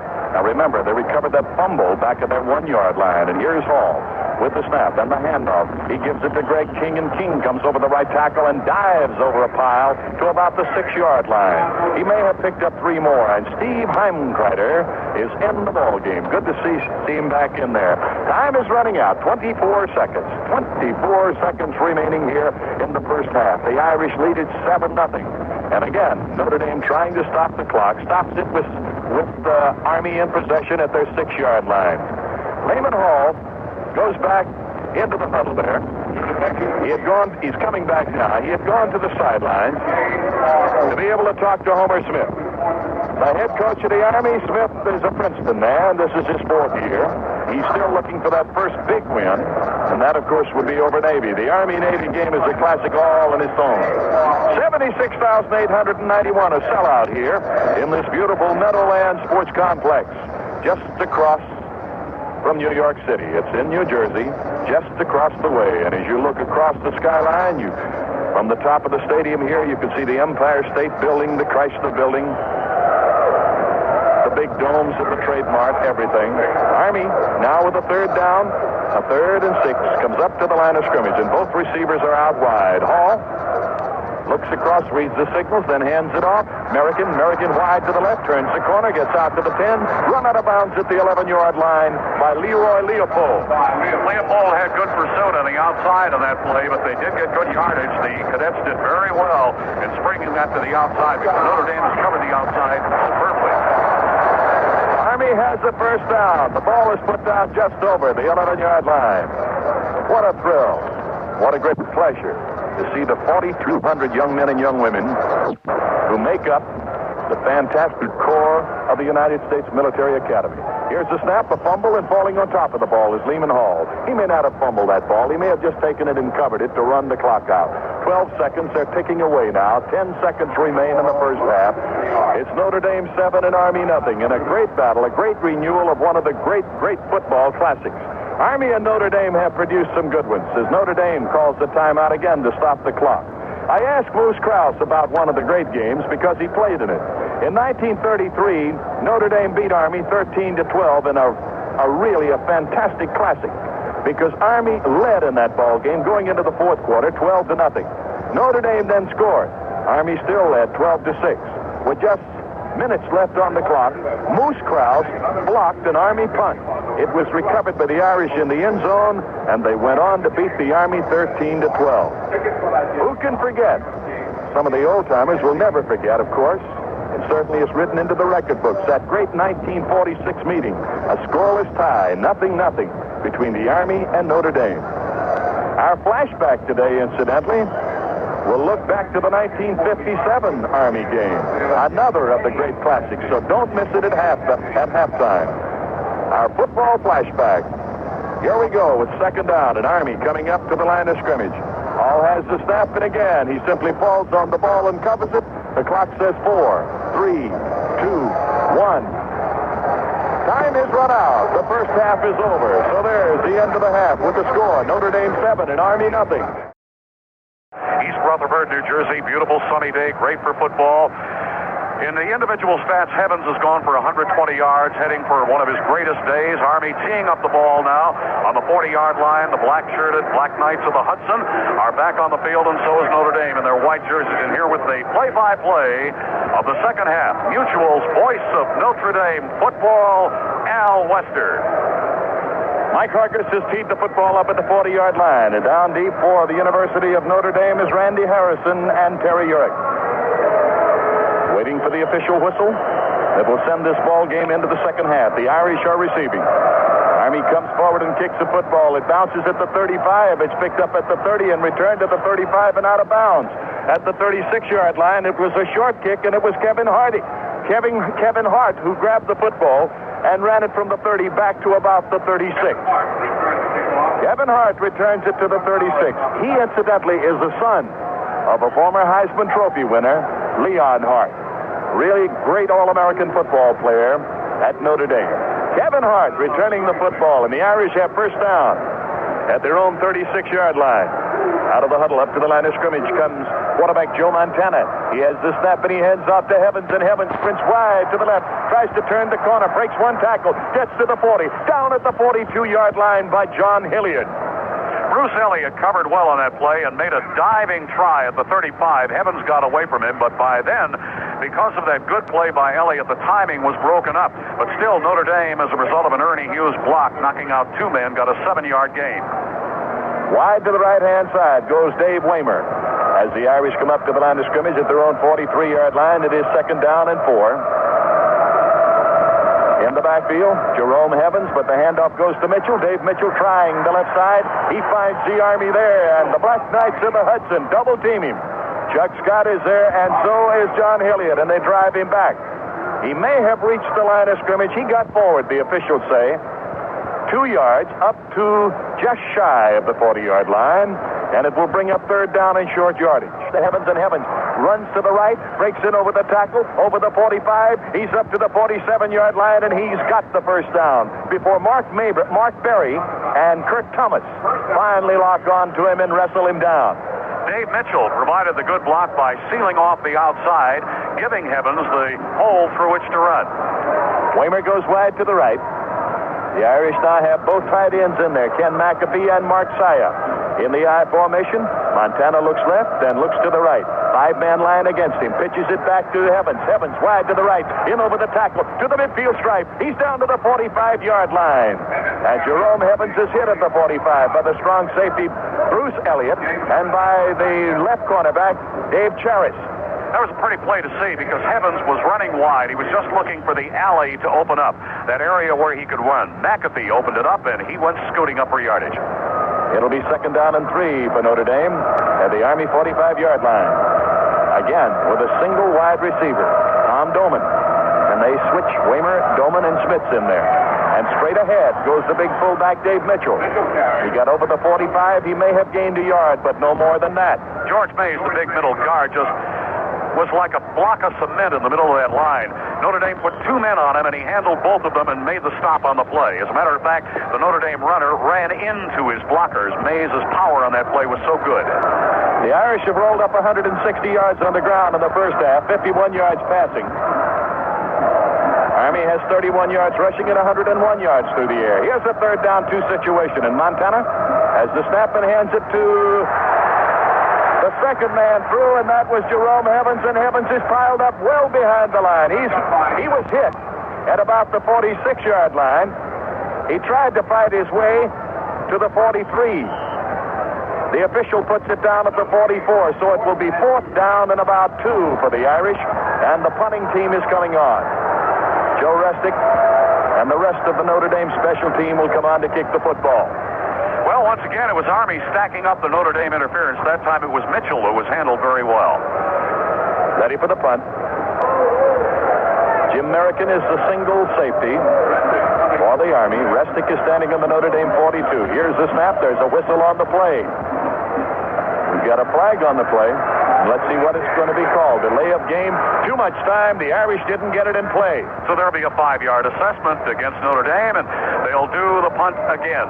Notre Dame trying to go on the outside in this last series coming up, and it did not work. Army covered on the hole very, very well. And then they tried the middle, and Army was ready with Mays in the middle of the line. The cadets have made some defensive adjustments. Next Saturday afternoon from South Bend, Southern California and Notre Dame battle. That's our next Notre Dame game coming up. Next Saturday, Southern Cal and Notre Dame. Resnick at his own 36. The snap, he's got it, puts his foot into it. Beautiful spiral. A deep one way back. And a fair catch called for and made at the 4-yard line. There's a timeout here with the score. Notre Dame 7 and Army nothing. Smothered at about the 2-yard line. The Army line of scrimmage was the 5-yard line. Jim Merrigan took the handoff from Lehman Hall and tried to turn the corner, was driven back and out of bounds, back at the 2-yard line. There's a loss of 3 yards on the play, so Army has a 2nd and 13 coming up, right in the shadows of their own goalpost. Wide to the right is McClasker.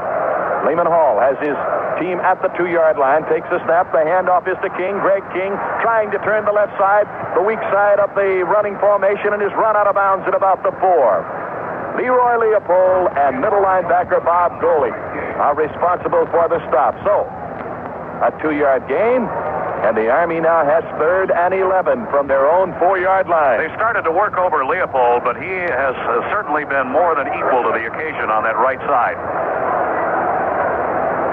Army has 3rd and 11 from their own 4-yard line. All with a snap and the handoff. Greg King turning the right side. Can't do it. Hit at the 5. Blasted out of bounds by Ross Browner. You just don't run around the big man Browner. He is a tremendous football player. The Browner family has produced some fine football players. Ross Browner, an All-American at defensive left end, and Jim Browner, also very close to an All-American at the free safety. Back in the punt formation, Ward White has gone back to kick, standing in his own end zone. Bergmeyer is down there as the short man for Notre Dame as the safety. He has to back up to the 50, turns around at the 45, comes back to the 45 of the Army, to the 40. He is stepping to the sidelines, goes out of bounds at about the 35-yard line. With a score, Notre Dame 7 and Army nothing. There's a timeout on the field. Now this for General Cigar.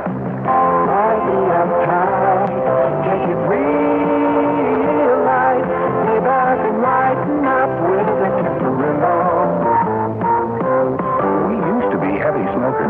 For us, days began and ended with a cigarette. And then we discovered Cigarillo. A mild-tasting light smoke that's so flavorful you don't have to inhale to enjoy it. Now, instead of lighting up a cigarette, We lighten up with a Cigarillo.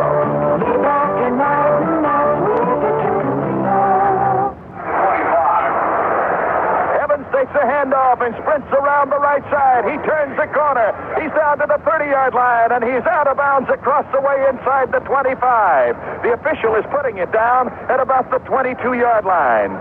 The middle guard, George Mays, ran him out across the way at the 22, and Notre Dame has first down at the Army 22-yard line.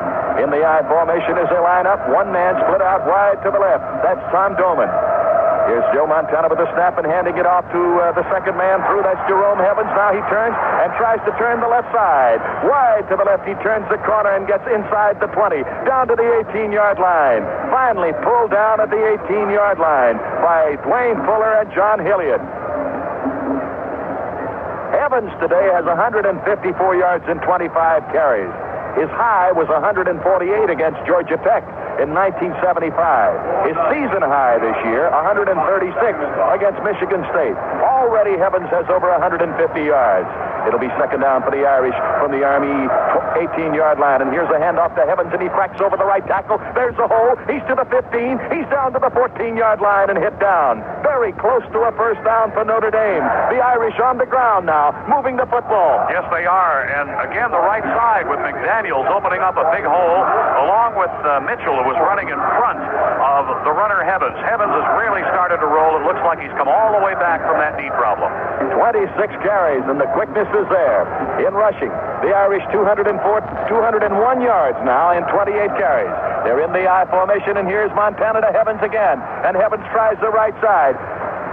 He does a little stutter step as he goes in and gets down to about the 11-yard line before linebacker John Hilliard stops him at the 11. Dave Vinson led the charge on that play, moving in, cutting off a couple of the linebackers, so Evans could move for a little more yardage as he snuck down to just shy of the 10-yard line. First down, 10. Jerome Evans, the key to the ground game for the Irish, a quick starter. He really accelerates. And from the I formation, Montana with a quick handoff, this time again to Evans, over the right side, tries to turn the right corner. He cut inside the 10. He got to the 9-yard line. Mark Berry was there at the 9 for the Army to meet him. Well, Army went into a defense that Notre Dame used against the Michigan State Spartans on that last play. They had a middle guard and then a bubble on either side, and the tackles and ends wide, and that is designed to stop the end sweep. It did. Orsini is in the ball game. Steve Orsini with Jerome Evans in the backfield. They go into a pro set now. They can make a first down at the half-yard line. It's to Evans. Evans comes wide to the left, turns in, gets inside the 10, back to the line of scrimmage, may have got to the 8-yard line. He is down at the 8-yard line, brought down by Doug Lowry. At the half, it is Michigan 21 and Wisconsin nothing. And in the second quarter, it is North Carolina 17, North Carolina State nothing. At the end of the third quarter, Arkansas 9, Texas 6. Evans comes out of the ball game now. Terry Urick goes in. So the setback here for this third down and 8 situation at the 9-yard line is Orsini and Urick. And wide to the right goes Montana. He's heading for the sidelines and out of bounds at about the 12-yard line. He was run out over there. Run out by Mark Berry. He could not get the pass off. Well, give credit to the Army defense. They played the wide plays that Notre Dame was coming up with, all 3 of them in a row, superbly. This was the sprint out by the quarterback, and everybody was in position. They all fanned out. Montana couldn't see a receiver. Finally, a good rush on him, and that just closed it off for Notre Dame. The field goal trying out. Bergmeyer will hold, and Dave Reeve will attempt to kick. It'll be placed down at the 18-yard line, a 28-yard field goal attempt from the hash mark in from the far sideline. Here's the snap. The ball is down. It had to be done quickly. The kick is up. It is on the way. It is good. So there's a timeout here in the third period. With the score, Notre Dame 10 and Army nothing. The Murphy Company, 550 South High Street in Columbus, represents a host of leading manufacturers of graphic arts supplies. The Murphy Company can supply almost everything to help your business communications from print to film. Our sales representatives are technically trained to be problem solvers, not just order takers. Get acquainted with Gary Jewell or Richard Murphy. They're eager to help. Call them at 221-7731. They're at the Murphy Company. Horse and jockey get the cheers of the crowd. But don't forget the trainer. He's the unseen partner in that winning combination. Your Grange insurance agent is well qualified to be your partner. He can protect those you love and the precious things you own. Your home, car, boat, and business.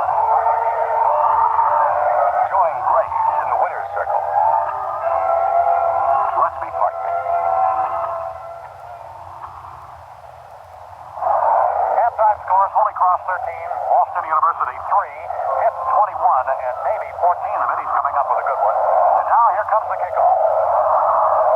All set for the kickoff. Reed steps forward. He has now kicked 9 field goals in 12 attempts, and he sends a long kick down 2 yards deep in the end zone. It will not be run out. Greg King, surprisingly enough, 2 yards deep, didn't try to run it back.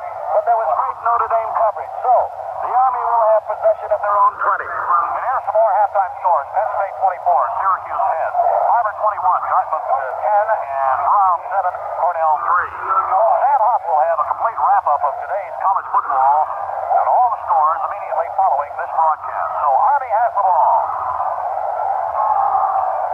Defensively, Mike Calhoun, Ken Dyke, Russ Browner, and Scott Zedek. That's the defensive front four. As Lehman Hall has the first down at his 20, takes the snap, drops straight back. He sets the screen up. He throws it out there. Milligan has the ball at the 20, cuts back to the 25, up to the 30-yard line. He is pinched and hit by 3 off the gold helmet Notre Dame football players at the 31.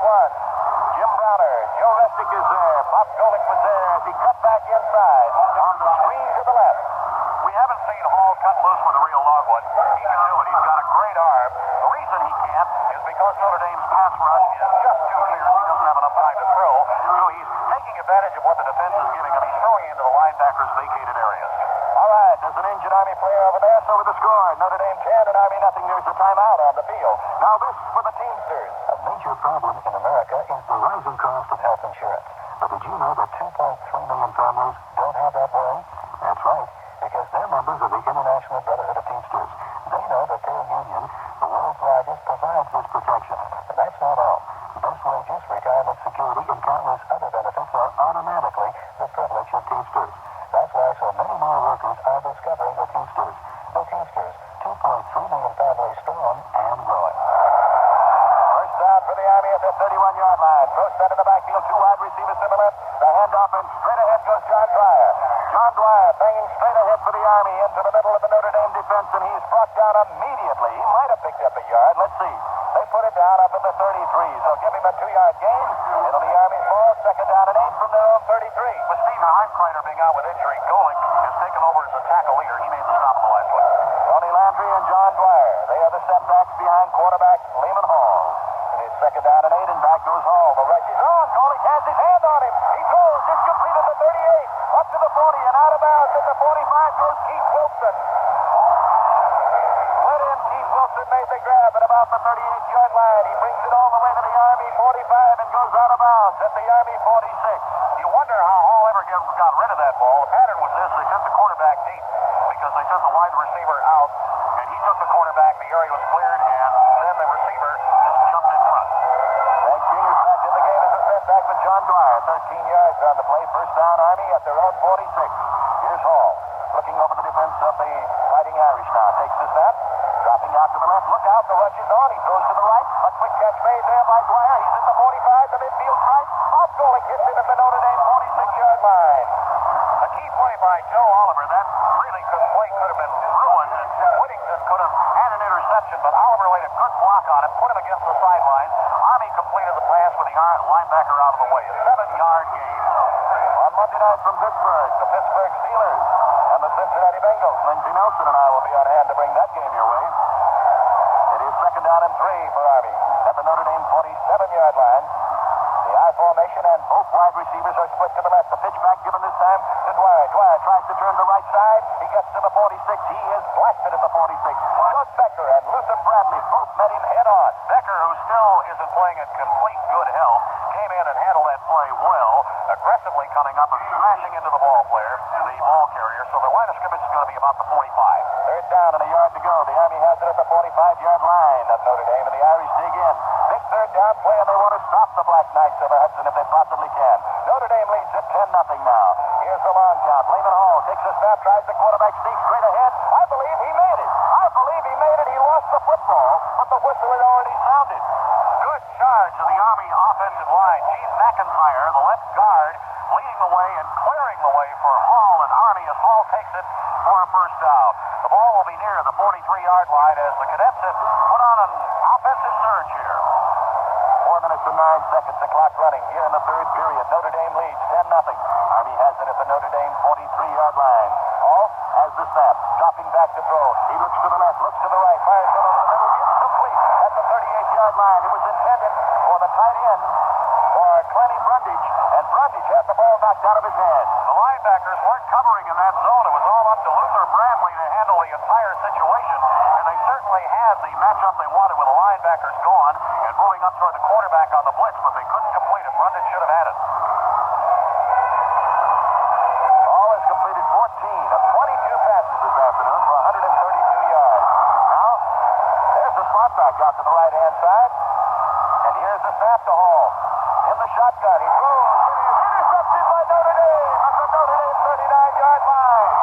Mike Whittington made the interception. Well, with the Cadets going to the shotgun on that last play, hoping to get a little more time for their quarterback to throw, Whittington came up with a sensational play.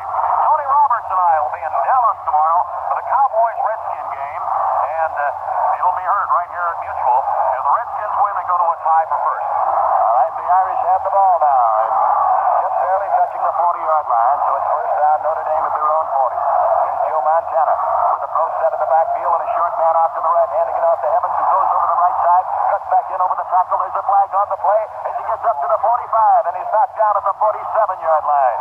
A key block by Steve McDaniels on the play for Notre Dame, but it looks like Notre Dame is going to have the penalty assessed against it, and it should be a 5-yard walk-off against the Fighting Irish of Notre Dame.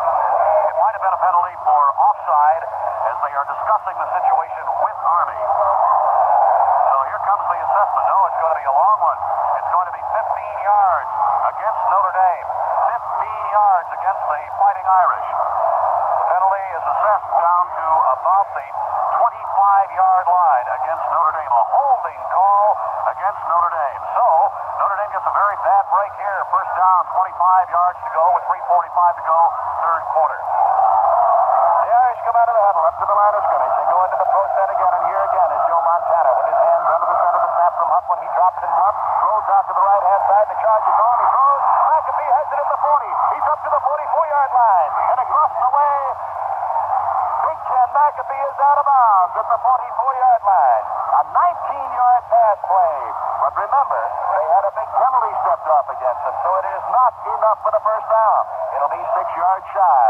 And the markers moved up to the Notre Dame 44-yard line, just shy of the 45. It'll be second down and 6. As they break the huddle, Tom Doman is split out to the left-hand side, and Montana again has the ball. The handoff is to Evans. He switched over the left tackle to the midfield stripe. He's down to the 45. Evans is on his way to the 42-yard line, and he's down at the Army 42. Ernie Hughes was leading the way on that play. Evans cut inside of him, making a very good decision. Had he gone wide, Army had it covered.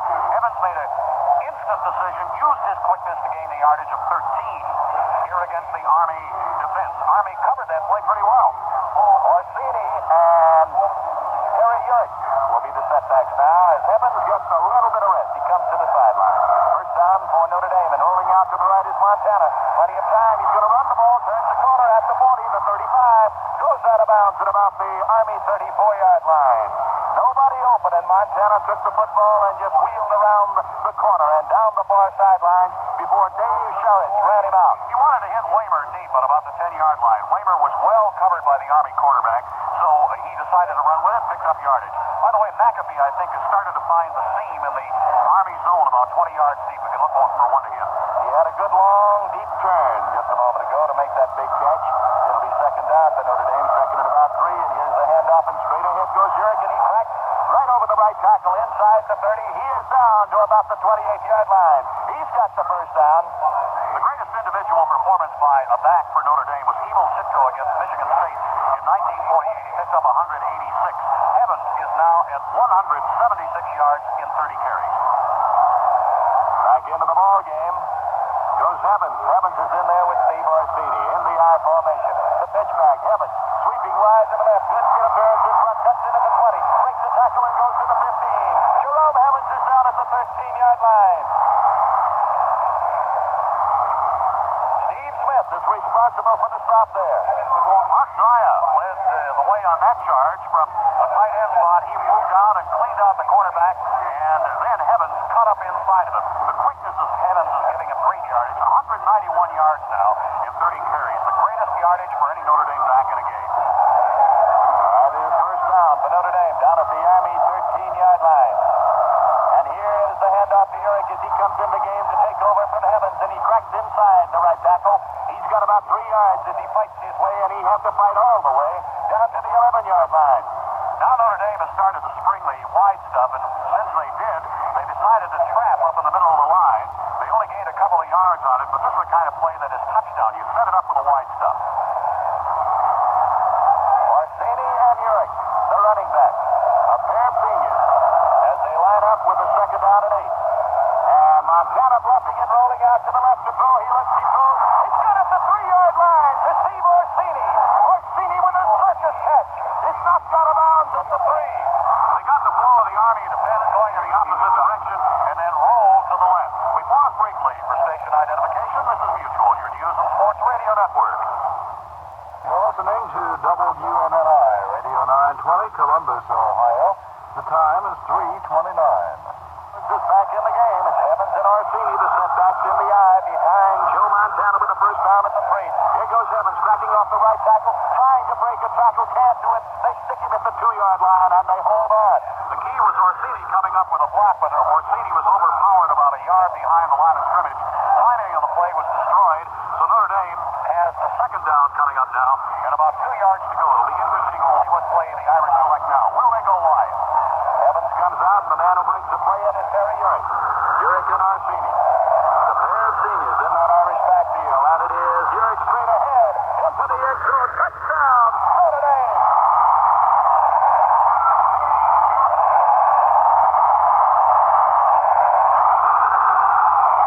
60 yards in 9 plays.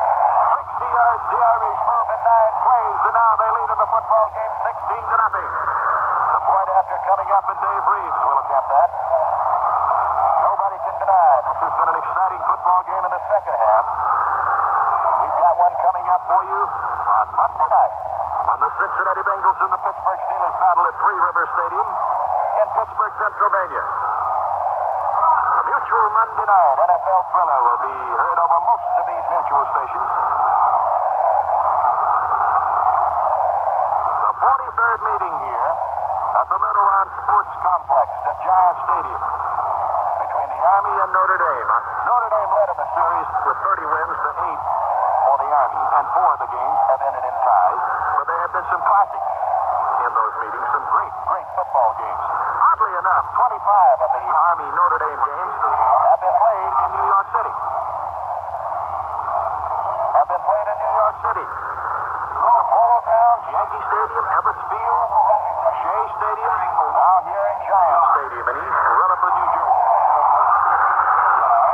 10 of the games were played in West Point. 5 of them were played in South Bend. Chicago and Philadelphia each had a Notre Dame Army Classic. And Pat, that's a little unusual. It has really been spread around. Well, Al, it's a great series, and this is the series where in 1928, Newt Rockne made his win, this one for the Gipper speech, of course, which has become a part of Notre Dame legend. All set for the point after try now. A timeout by the Army, and we're set for the go. Reed will kick. The big Meyer will hold, and here's the snap, and the kick is up and on the way, and it is good. So, we'll have more after this special 30-second message for Lazy Boy Chairs. Hi, folks, this is Jim Backett. Do you enjoy Notre Dame games? You get excited, too? You want to relax after the game? Okay, now here's the winner. Everyone should have a Lazy Boy reclining chair. Right. So visit your authorized Lazy Boy dealer soon and get a genuine Lazy Boy chair. Statistically, Notre Dame has started to dominate. Through the third quarter, they got their rushing attack going. Notre Dame now has 247 yards on the ground, and through the air, 79. Most of those 247 yards have been gained by Jerome Evans, who has had a record-breaking Notre Dame performance of 93 yards on 32 carries. Sam Huff will have a complete wrap-up of today's college football scores immediately following this broadcast. So Evans makes Notre Dame history this afternoon by becoming the top single-game rusher for the Fighting Irish. When he was ready to kick off, and we're waiting for the whistle. Dwyer is down deep, so is Greg King.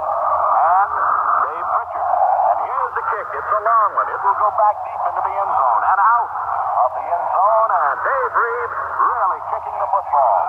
So the Army will bring it out to their 20 and put it in play at that point, Pat. Well, Lehman Hall now has had a problem. He's had to throw short. I know he would like to unleash a long bomb to get his team back in this game quickly with a score of 17-0, but the Notre Dame rush will not allow him to do that. This is the fiercest pass rush I've seen in a long time by the Irish. Army breaks the huddle, and as they come out, Willie Fry has gone in defensively for Notre Dame. Tony Brundage is put out to the right-hand side, and back goes Hall to throw. He dumps one over the middle. Tony Landry has it at the 25. He's on his way to the 30-yard line, and he's knocked down at the 31. Tony Landry makes the catch. I wonder if he's any kin to Tom Landry. I don't believe so, although he comes from Texas, from DeSeta, Texas, to be exact. I'll see Tom Landry tomorrow. I'll ask him. First down for the Army up at their own 31-yard line. Wide to the right, Greg McGlaska. Lehman Hall with his setback spread, fakes up the middle on a play-action pass, looks and throws long. It is complete at the 45. And on the way into Notre Dame territory to the Notre Dame 47 with the football is Clenny Brundage.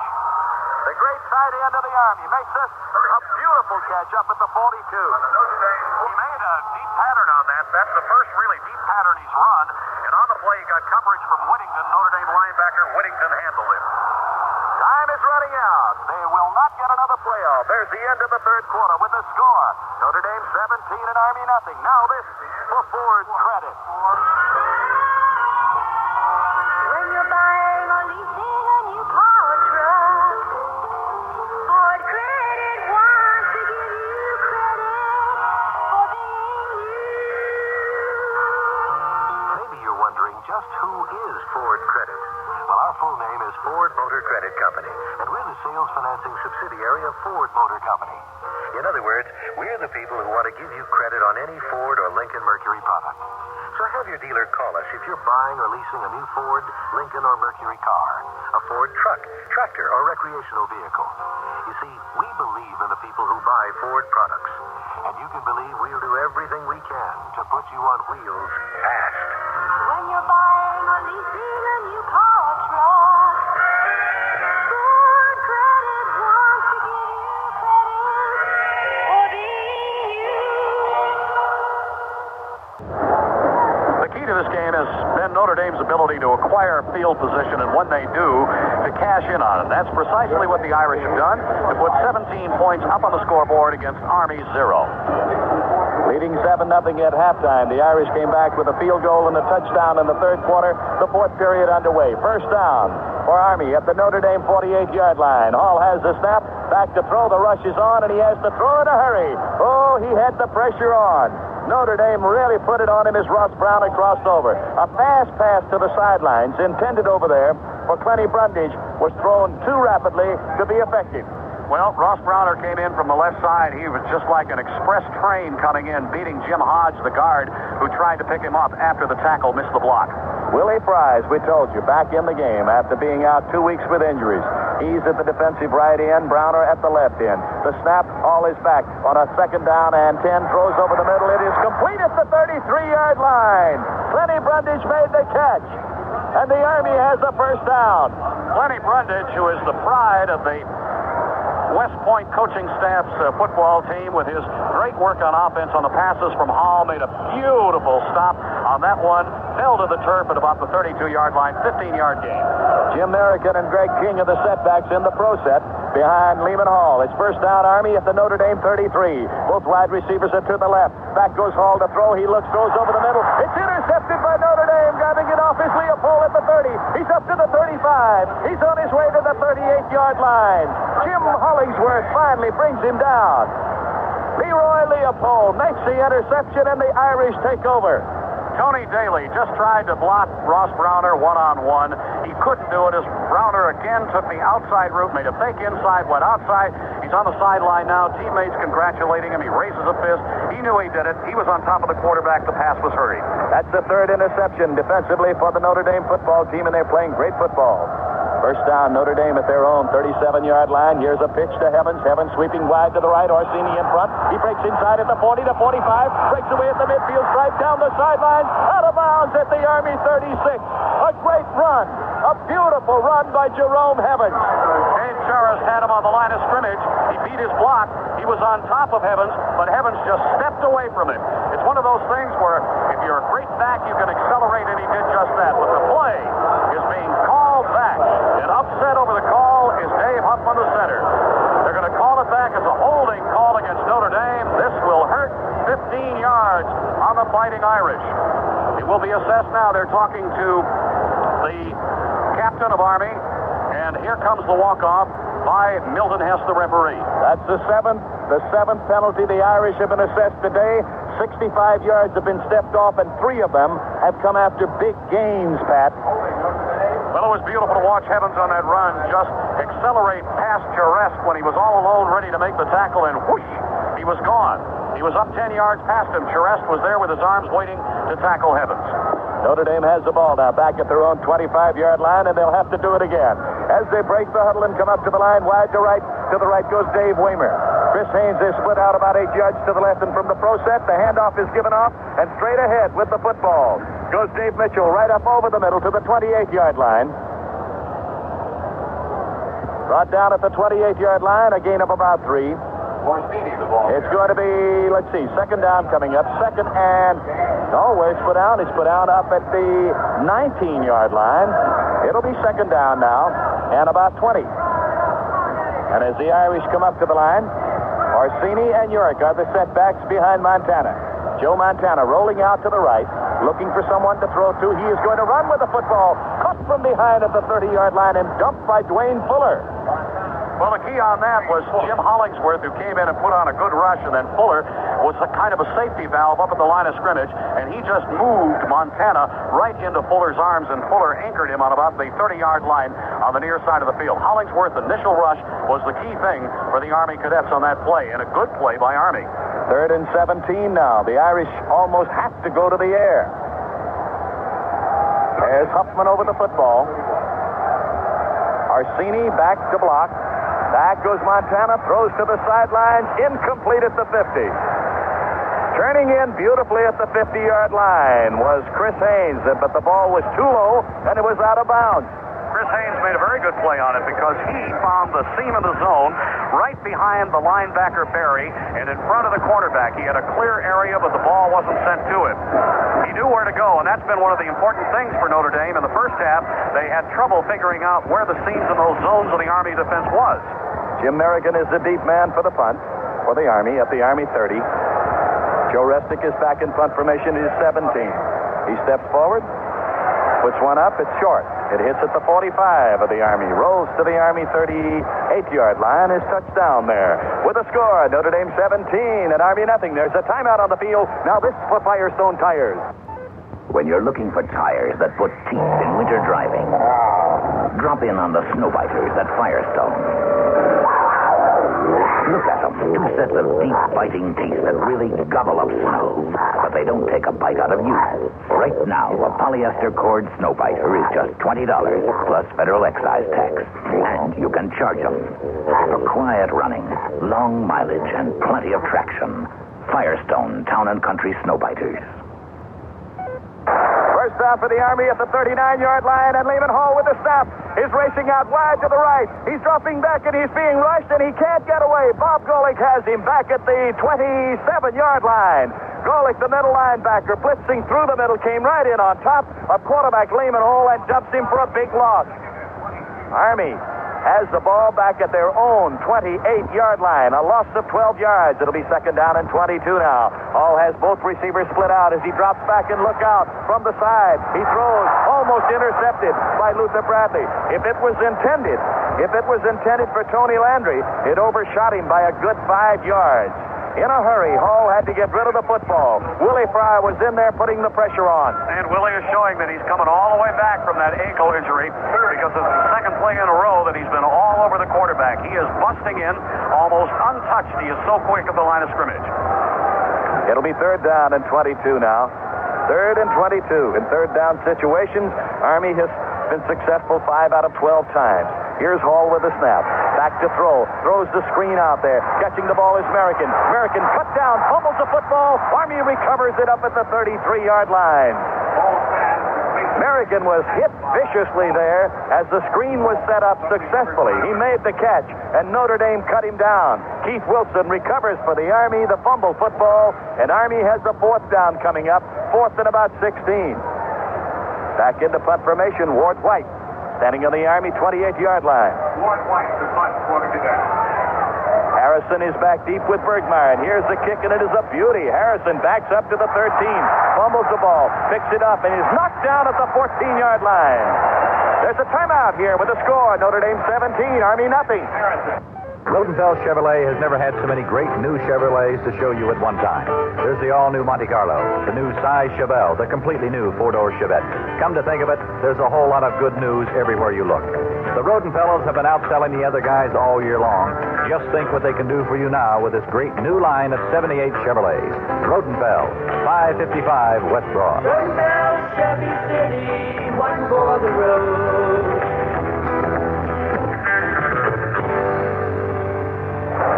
Notre Dame with the first down at their own 14-yard line, and Jerome Heavens taking a pitch from Joe Montana. Sweeps wide around the left-hand side. He gets out over the 15-yard line and up to the 18 before John Hilliard knocks him down. Jerome Evans with 193 yards today needs just 22 to move into the 12th position on the all-time Notre Dame rushing list. It'll be second down for the Irish, 2nd and 7. And straight ahead with the football comes Terry Urick out up to the 20 and on to the way to the 25-yard line. He's piled up at the 25. And I believe Urick, cracking back over the left tackle, has made the first down. It is first down for Notre Dame at their own 25, and that is the 20th first down of the ball game. Notre Dame keeping the ball on the ground. Nice run by Urick. Fake toward the sidelines and then cut to the middle. Urick and Orsini, there in the backfield. Doman is split out wide to the right. Montana looks over the situation. High formation in the backfield, and he pitches it back to Urick. And Orsini is in front of him, and Urick cuts in very quickly. Orsini trying to swing around the corner. He's cut down at about the 28-yard line by George Mays. Well, Terry Urick is a team captain with Notre Dame, and this is the first time in his memory, he said he didn't think major college teams did this, that somebody who does not start was selected as one of the team captains. The reason? Urick's hustle, his heart. Some kind of a football player, too. Senior, 5'10", 195 pounds. He's a man who believes in Notre Dame football, and he talks it every minute of the day. Montana rolling out on the bootleg to the right and looks and throws long, and it was in the hands of the big tight end, Ken McAfee, and out. Bill Macklin was there. Macklin hit him from the side and jarred the big tight end of the Irish loose from the football up at the 40-yard line. I kind of believe that McAfee, on about the 40-yard line when he went up for that pass, didn't realize that maybe Montana was looking for Zaya, who was deep and uncovered on about the Army 45, because McAfee drew all the coverage on it. Zaya was wide open. The Irish break the huddle and come up with a big third down coming. 3rd and 8 for Notre Dame from their 28, and the handoff, and right up the middle goes Urick. He breaks it to 35. He's to the 40. Terry Urick is out to the 44-yard line. First down for Notre Dame up at their 44 on a great run by Terry Urick. 16 big yards. Dan Devine felt coming into this game that Dave Huffman had a big challenge against George Mays. Huffman has received help at the line of scrimmage, but mostly it's been his responsibility to handle the big guy, and he's done well. With the score, Notre Dame 17, the Cadets of Army nothing. There's a timeout on the field. Now this for Buick Automobiles. We designed the new Buick Electra to be trim and intelligent. A little science. But we also endowed it with all the prestige and elegance that make an Electra an Electra. A little magic. The wheelbase is the same as some midsiders of a few years ago. A little science. Yet the luxury and room inside is thoroughly Electra. A little magic. So while you're feeling wise and prudent about buying one, A little science. you can still feel very rich and successful when you're driving one. A little magic. The new Buick Electra. What it is intelligence and elegance. They surely will astound you. The amazing things you see. The cars they're built so wonderful. How can such things be?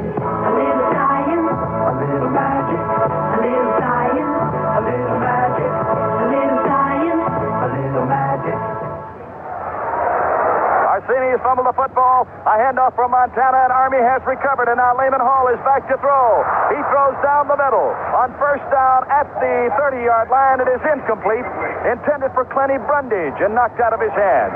Clenny Brundage needs just 7 yards to break the career yardage mark of 1,239 yards, currently held by Terry Young, 1965 to 1967. Army has the football, recovering a fumble by the Irish at the Irish 47-yard line. It's second down and 10 now as Hall has his backfield in a pro set now. Both receivers are split out. Lehman Hall drops back to throw. The rush is on. He looks, he fires, almost intercepted off the fingertips of Keith Wilson. Jim Browner went high in the air, couldn't hold on to the football. Jim Browner is having just an outstanding game for Notre Dame. On the blitzes, on the quarterback, in the first half, and now in pass coverage in the defensive secondary, and also covering the wide plays that Army has tried to break with the quickness of King. He has stopped them cold. Army breaks the huddle here. It is third down. We have the 5-man. We have the nickel defense in there for Notre Dame. One of the linebackers is pulled, and back goes Hall to throw. Plenty of blocking there. He throws and dumps it off, and it is caught by Keith Wilson at the Notre Dame 39-yard line, about the 40-yard line, and he's driven out of bounds across the way by Steve Heimkreider. A well-conceived play. Merrican went down 5 yards deeper than the receiver, and then with Merrican drawing the coverage from the Notre Dame linebacker, the receiver cut about 5 yards in front and caught the ball. The timing was perfect by the quarterback, Hall. Jim Merrican and Greg King are in the backfield with quarterback Lehman Hall, and wide to the left goes the freshman, Mike Hornstock. It is fourth down and 3, and Army is going for it from the Notre Dame 40. To throw. Hall. He looks. He throws. It is incomplete at the 30. It was intended for Jim Merrican.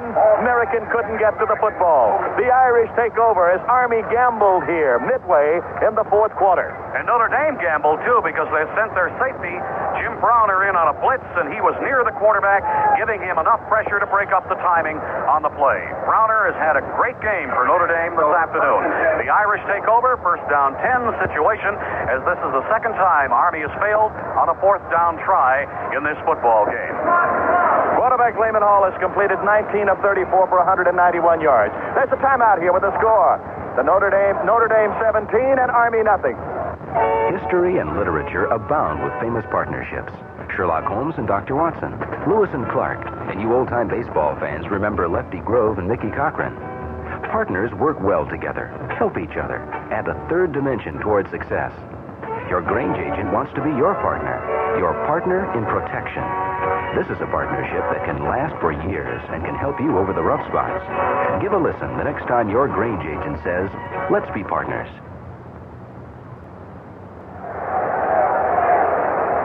Notre Dame leads 17-0 over Army. We have 8:30 to go in the fourth quarter of this football game. This is a courageous Army football team that has played well against Notre Dame. They played with desire. Their coach Homer Smith said before the year, he asked them to write down what their biggest wants were, their biggest needs for this year. And most of the players wrote down that they needed a victory over Notre Dame.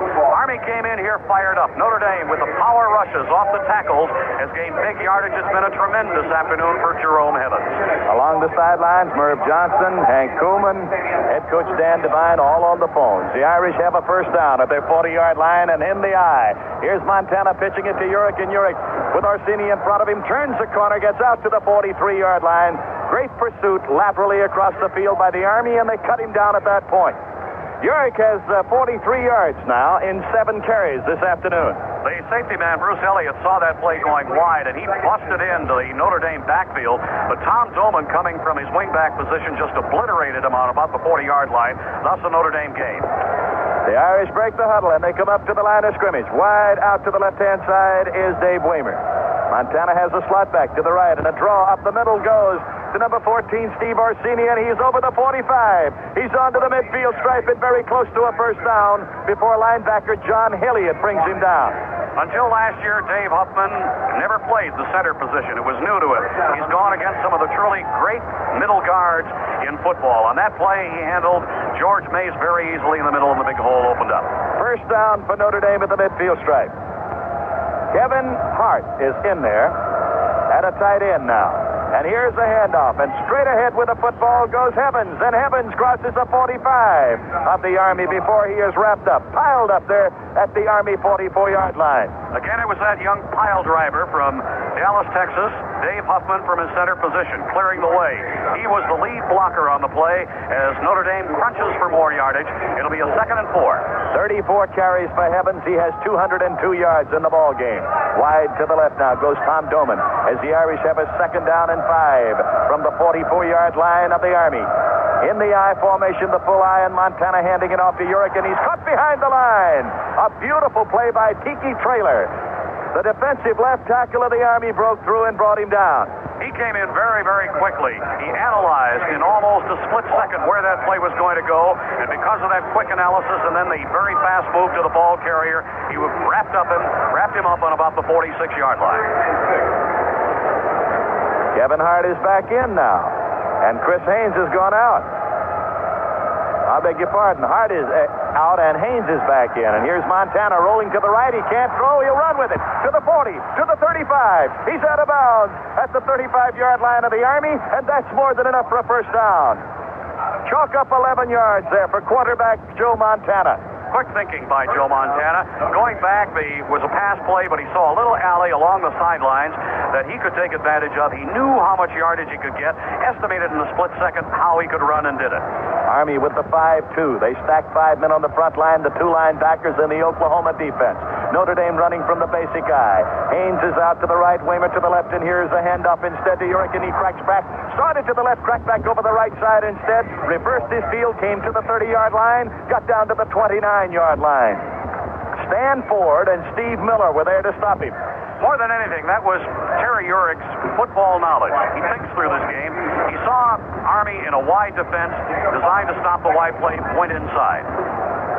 Notre Dame has the 2nd down and 4 from the Army 29, and again the I with both receivers out, and again on the ground, straight ahead, Orsini to the 26-yard line. He just pulled his way ahead behind the blocking of Ernie Hughes and Dave Huffman. Well, Army has gone into that defense again where they have the tackles on the ends wide and then the middle guard right over the center. A bubble on either side. Notre Dame has decided to attack that as they went right through the middle. The key, of course, is Huffman's ability to move the middle guard, Mays, who is right over his nose. And believe me, Huffman is at a disadvantage in a play like that. They are talking over a penalty assessment, apparently, on the field. No, it's going to be the bringing out of the chains. They've got the ball near the 25-yard line, closer to the 24, and they are going to stretch those chains. Notre Dame has rushed for 314 yards this afternoon in 62 carries as they have dominated on the ground. Notre Dame is about 6 inches shy on this particular play. Evans has 202 yards in 34 carries. His greatest afternoon, the greatest afternoon on the ground for any Notre Dame halfback or fullback in any single game.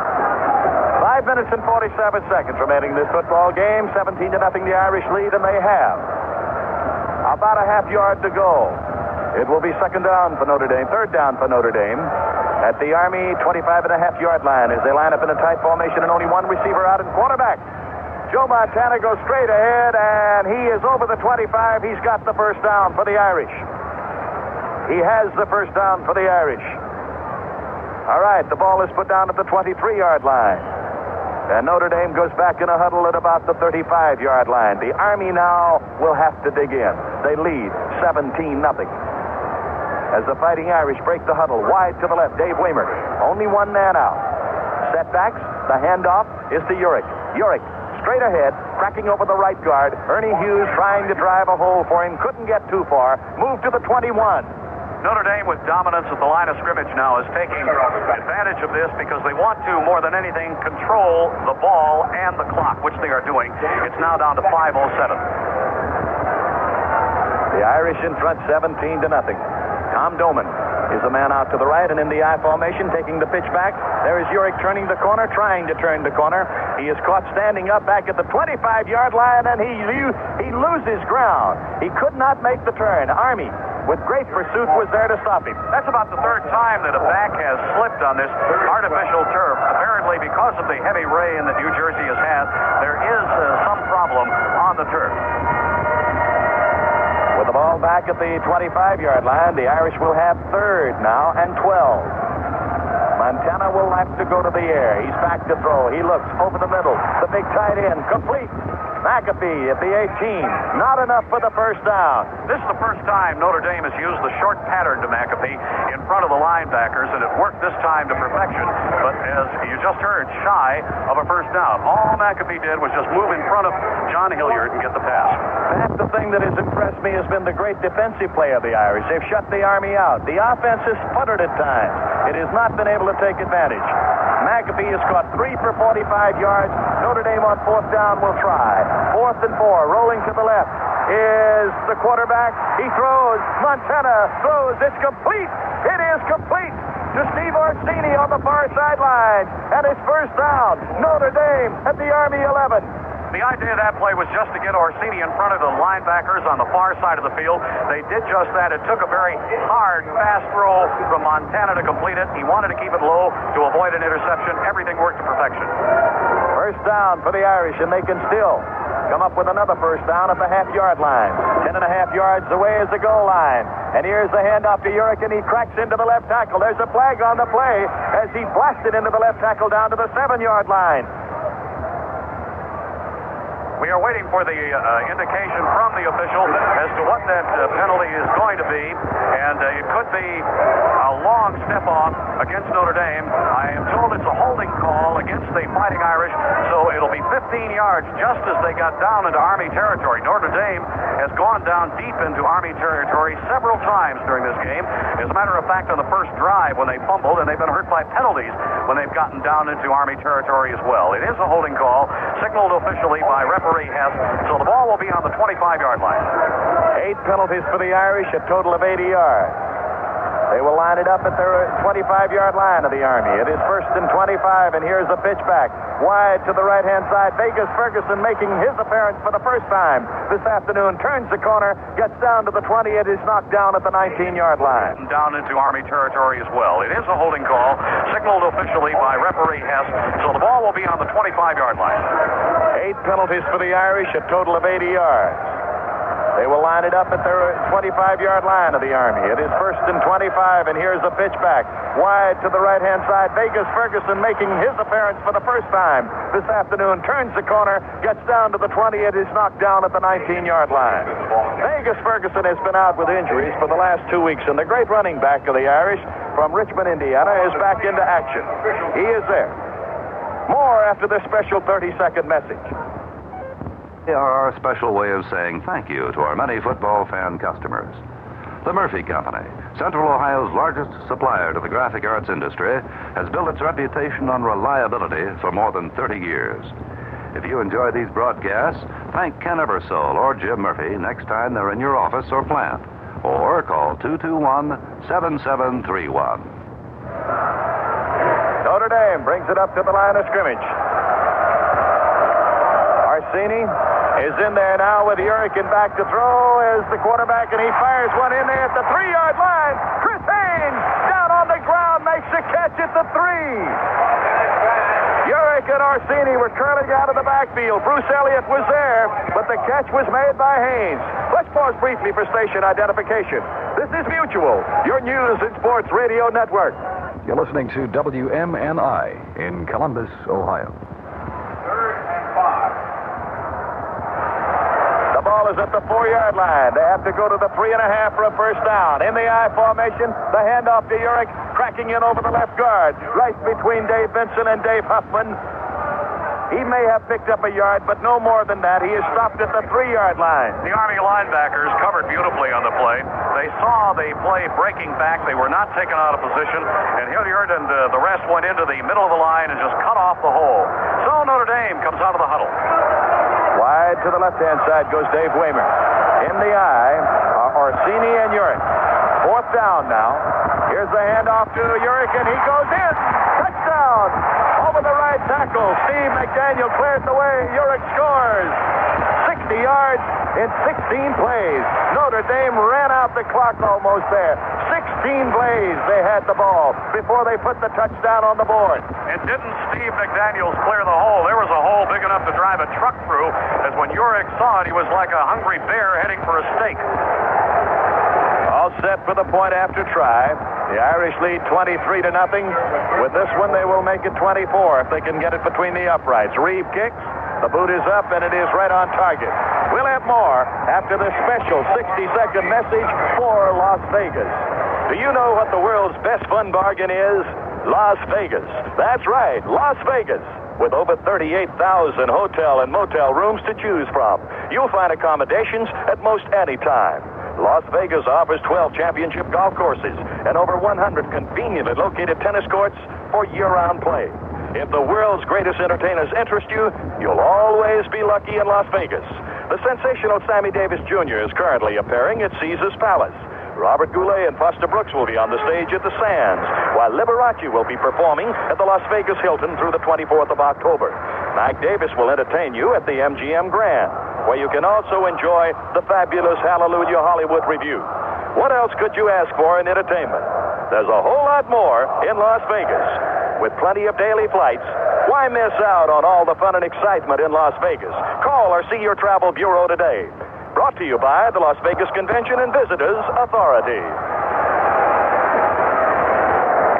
Notre Dame set to kick off. Greg King is the man at the point down at the goal line for the Army waiting. Army has been shut out 24-0, and we have 1:57 left in the ball game. Reeve comes forward and lifts a high one. It's a Sailor, and waiting for it is King at the 5. He fumbles the football, turns around, picks it up at the 6, fights his way back to the 10-yard line. He is knocked down at about the 12. Ross Christensen is the man who brought him down. The Lazy Boy winners on offense, Jerome Evans, 202 yards and 34 carries. He's the Notre Dame #1 rusher in a single game now. On defense, Bob Golick, the middle linebacker of Notre Dame. The decision made by Gordon White of the New York Times, Dan Castellano of the Newark Star-Ledger, and Lee Richards of the Dallas Post. Army comes out up to the line of scrimmage. That's their 12. Both receivers are wide. Lehman Hall trying to get that football. There's the quick snap as Tony Daly, the left tackle, jumped the gun for the Army in the offensive line, jumped across the line. So it's illegal motion against the Army. The winners of the Lazy Boy Player of the Game awards for offense and defense, they will have the chairs sent to their schools. The chairs will go to the schools for the outstanding offensive and defensive players of the game. Lazy Boy chairs. That moves the ball back to the Army 7-yard line with 1:52 left in the game. And as they break this time, George Dunaway is wide out to the left-hand side. Ross Christensen is in the ball game, incidentally. Clenny Brundage is split out to the right. And back to throw, Lehman Hall. He looks, tosses it out, incomplete. Intended out there for one of his backs at the 2-yard line, Greg King. Our statistician today for the Army Notre Dame game, the old standby Buck Jersey. Our remote engineer, Martin Hurley. Our Washington studio engineer was Tony Custamano, and our studio producer was lovely Peggy Solomon. Our executive producer for Mutual Sports is Jack Clements. That ball is brought back to the line of scrimmage, the 7-yard line. It will be 2nd down and 15 for the Army from that point. And again, the wide receivers are out. Dunaway along with Brundage. Here's Hall, back to throw. The rush is on from the end zone, tries to set the screen, throws it out, complete at the goal line. Caught from behind is Jim American. He caught the football. He got it back to the 8. He may have gained a yard on a very dangerous play. Yes, it was dangerous. It was out on the flat. Second one they've thrown out there. That's about all they can do because Notre Dame's rush is so fierce, so you have to go with the screens. Next week, it'll be Notre Dame and Southern Cal. Won't that be a big one? 72,594. That's the official count today. American just made his 10th catch of the day for 67 yards. And back goes Lehman Hall on a 3rd down play, and he throws again. Again, American at the 10-yard line, fighting his way up to the 15. On the way to the 17-yard line, but not enough for a first down. As American is buried there at the 17-yard line by Luther Bradley. On the left side, Steve Heimkreiter, back at about the 5-yard line, was so eager to make a tackle, he took a lunge and went cartwheeling over the receiver's head. 50 seconds in the clock running as Army goes into punt formation. Bergmeyer is back there. Bergmeyer is back there for Notre Dame along with Steve Smith, and here's the kick. It hits on the Notre Dame 45. Goes to the sidelines and is out of bounds at the Notre Dame 43-yard line. Today's broadcast of the Notre Dame Army football game has been brought to you by the Buick Motor Division General Motors Corporation. the Firestone Tire and Rubber Company, the Las Vegas Convention and Visitors Authority, the Lazy Boy Chair Company, the International Brotherhood of Teamsters, and by Pennzoil, the motor oil worth asking for. It's Notre Dame's football at their own 43-yard line. There are 33 seconds left to go in this football game, and at quarterback, here is Rusty Lish. Rusty Lish comes on to engineer the next drive in the next half minute. And he hands off to Orsini straight ahead, up to the midfield stripe, right over the middle. Orsini down to the Army 48-yard line. Down on the bottom is linebacker John Hilliard. Although the offensive statistics are indeed impressive for Notre Dame, it's been the defense that won this game with a savage pass rush. 14 seconds, 13 seconds. The clock is ticking away. They may get one more play off before the game ends. 7 seconds, 6 seconds. The Irish line up. Rusty Lish under the center, takes the snap, drops back. Time is running out as he throws to Orsini at the 40. Down to the 35-yard line of the Army. The clock shows no time. It's all over. There's the end of the ball game. The final score is Notre Dame 24, Army nothing. Our warm-up of today's game will continue after this for General Cigar and Lazy Boy Chairs. Might be uptight, take it real light, lay back and lighten up with a Temperillo. We used to be heavy smokers. For us, days began and ended with a cigarette. And then we discovered Temperillo. A mild-tasting light smoke that's so flavorful you don't have to inhale to enjoy it. Now, instead of lighting up a cigarette, We lighten up with a Temperillo. Lay back and lighten up with a Temperillo. Hi, football fans. This is Jim Backus. Did you ever stop to realize how much enjoyment football and other sports bring to America? Yes, and today America deserves to relax and enjoy its leisure moments. The best way to relax is in America's #1 reclining chair, a Lazy Boy recliner. Lazy Boy gives relaxing pleasure to thousands of Americans who own one. So plan soon to get your Lazy Boy recliner and relax in America's #1, a Lazy Boy recliner.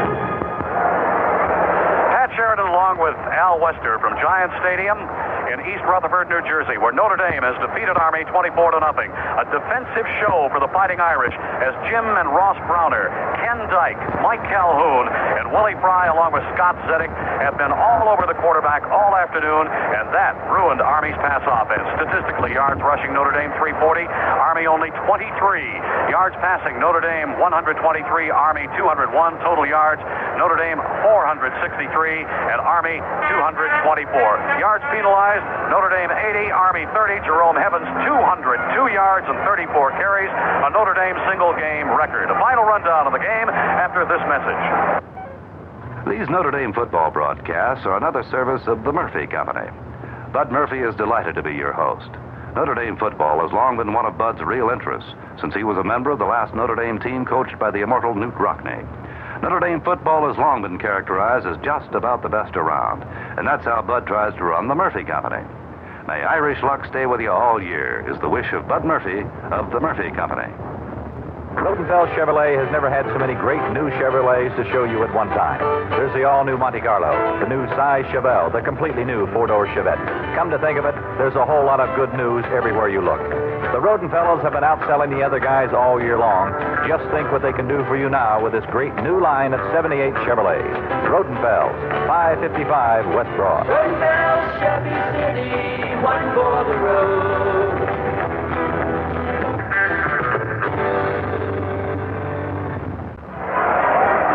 Evans ran wild this afternoon, rolled up 202 yards for the Fighting Irish. Terry Urick scored 2 of the touchdowns, and the Irish shut off the Cadets of Army 24-0.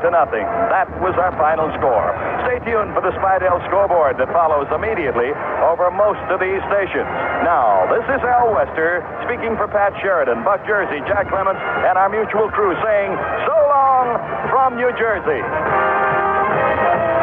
Notre Dame football brought to you by the Murphy Company and Rosenfeld Chevrolet, along with Grange Mutual. Our time right now is 13 minutes after 4 o'clock on Radio 920 WMNI. The temperature reading in downtown Columbus, 45 or 64 degrees, rather. Scoreboard, and up to the minute look at the top college football scores from around the nation. Brought to you by Spidell, division of Textron Corporation. A quick look at the Spidell scoreboard shows that Texas beat Arkansas. Michigan remained undefeated. Penn State is cruising, and a lot of action tonight under the lights. We'll be right back after this from Spidell. For men who hate to push buttons, your time has come. Spidell's time modulator digital watch. The hours and minutes are always showing, huh? Big and clear. I like it, Spidell.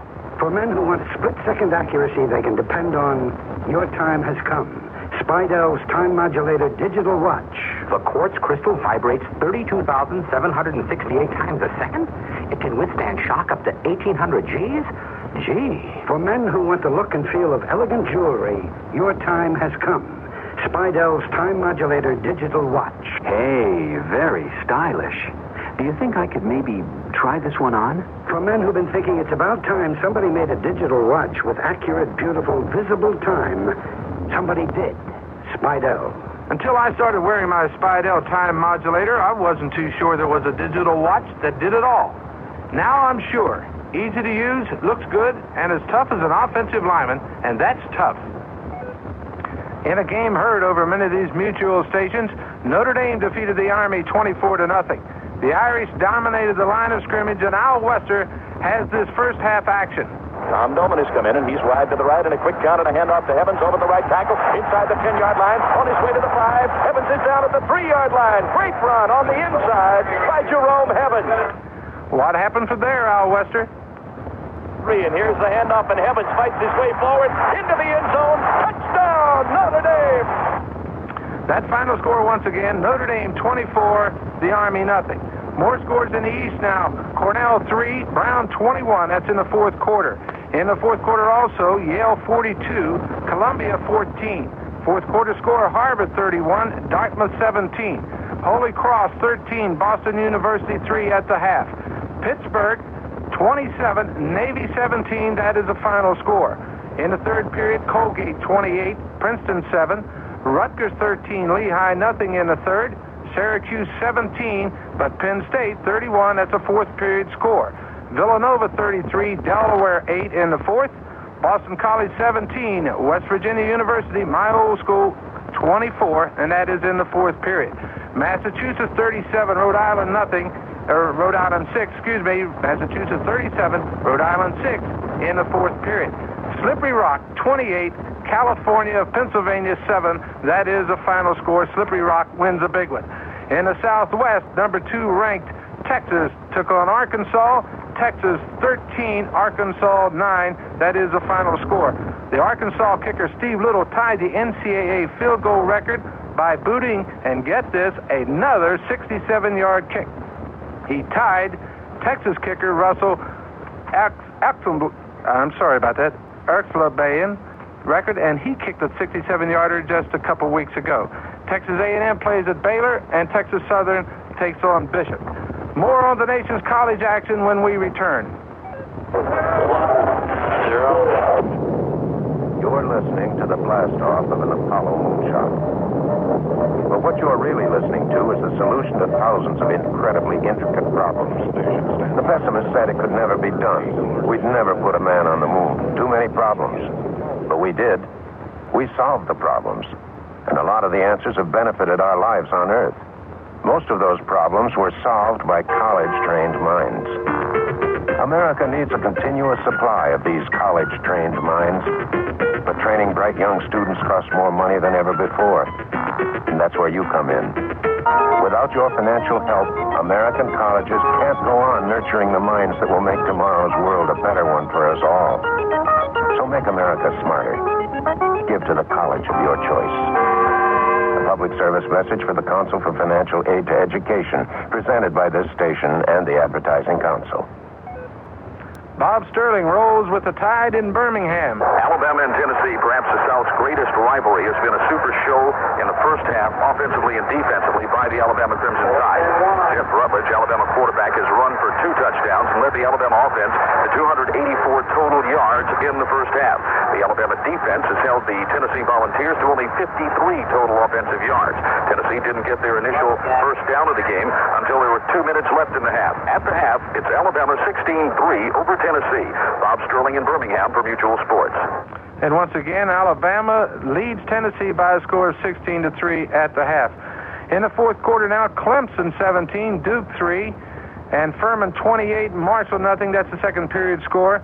Georgia Tech 28, Auburn 14 in the fourth period.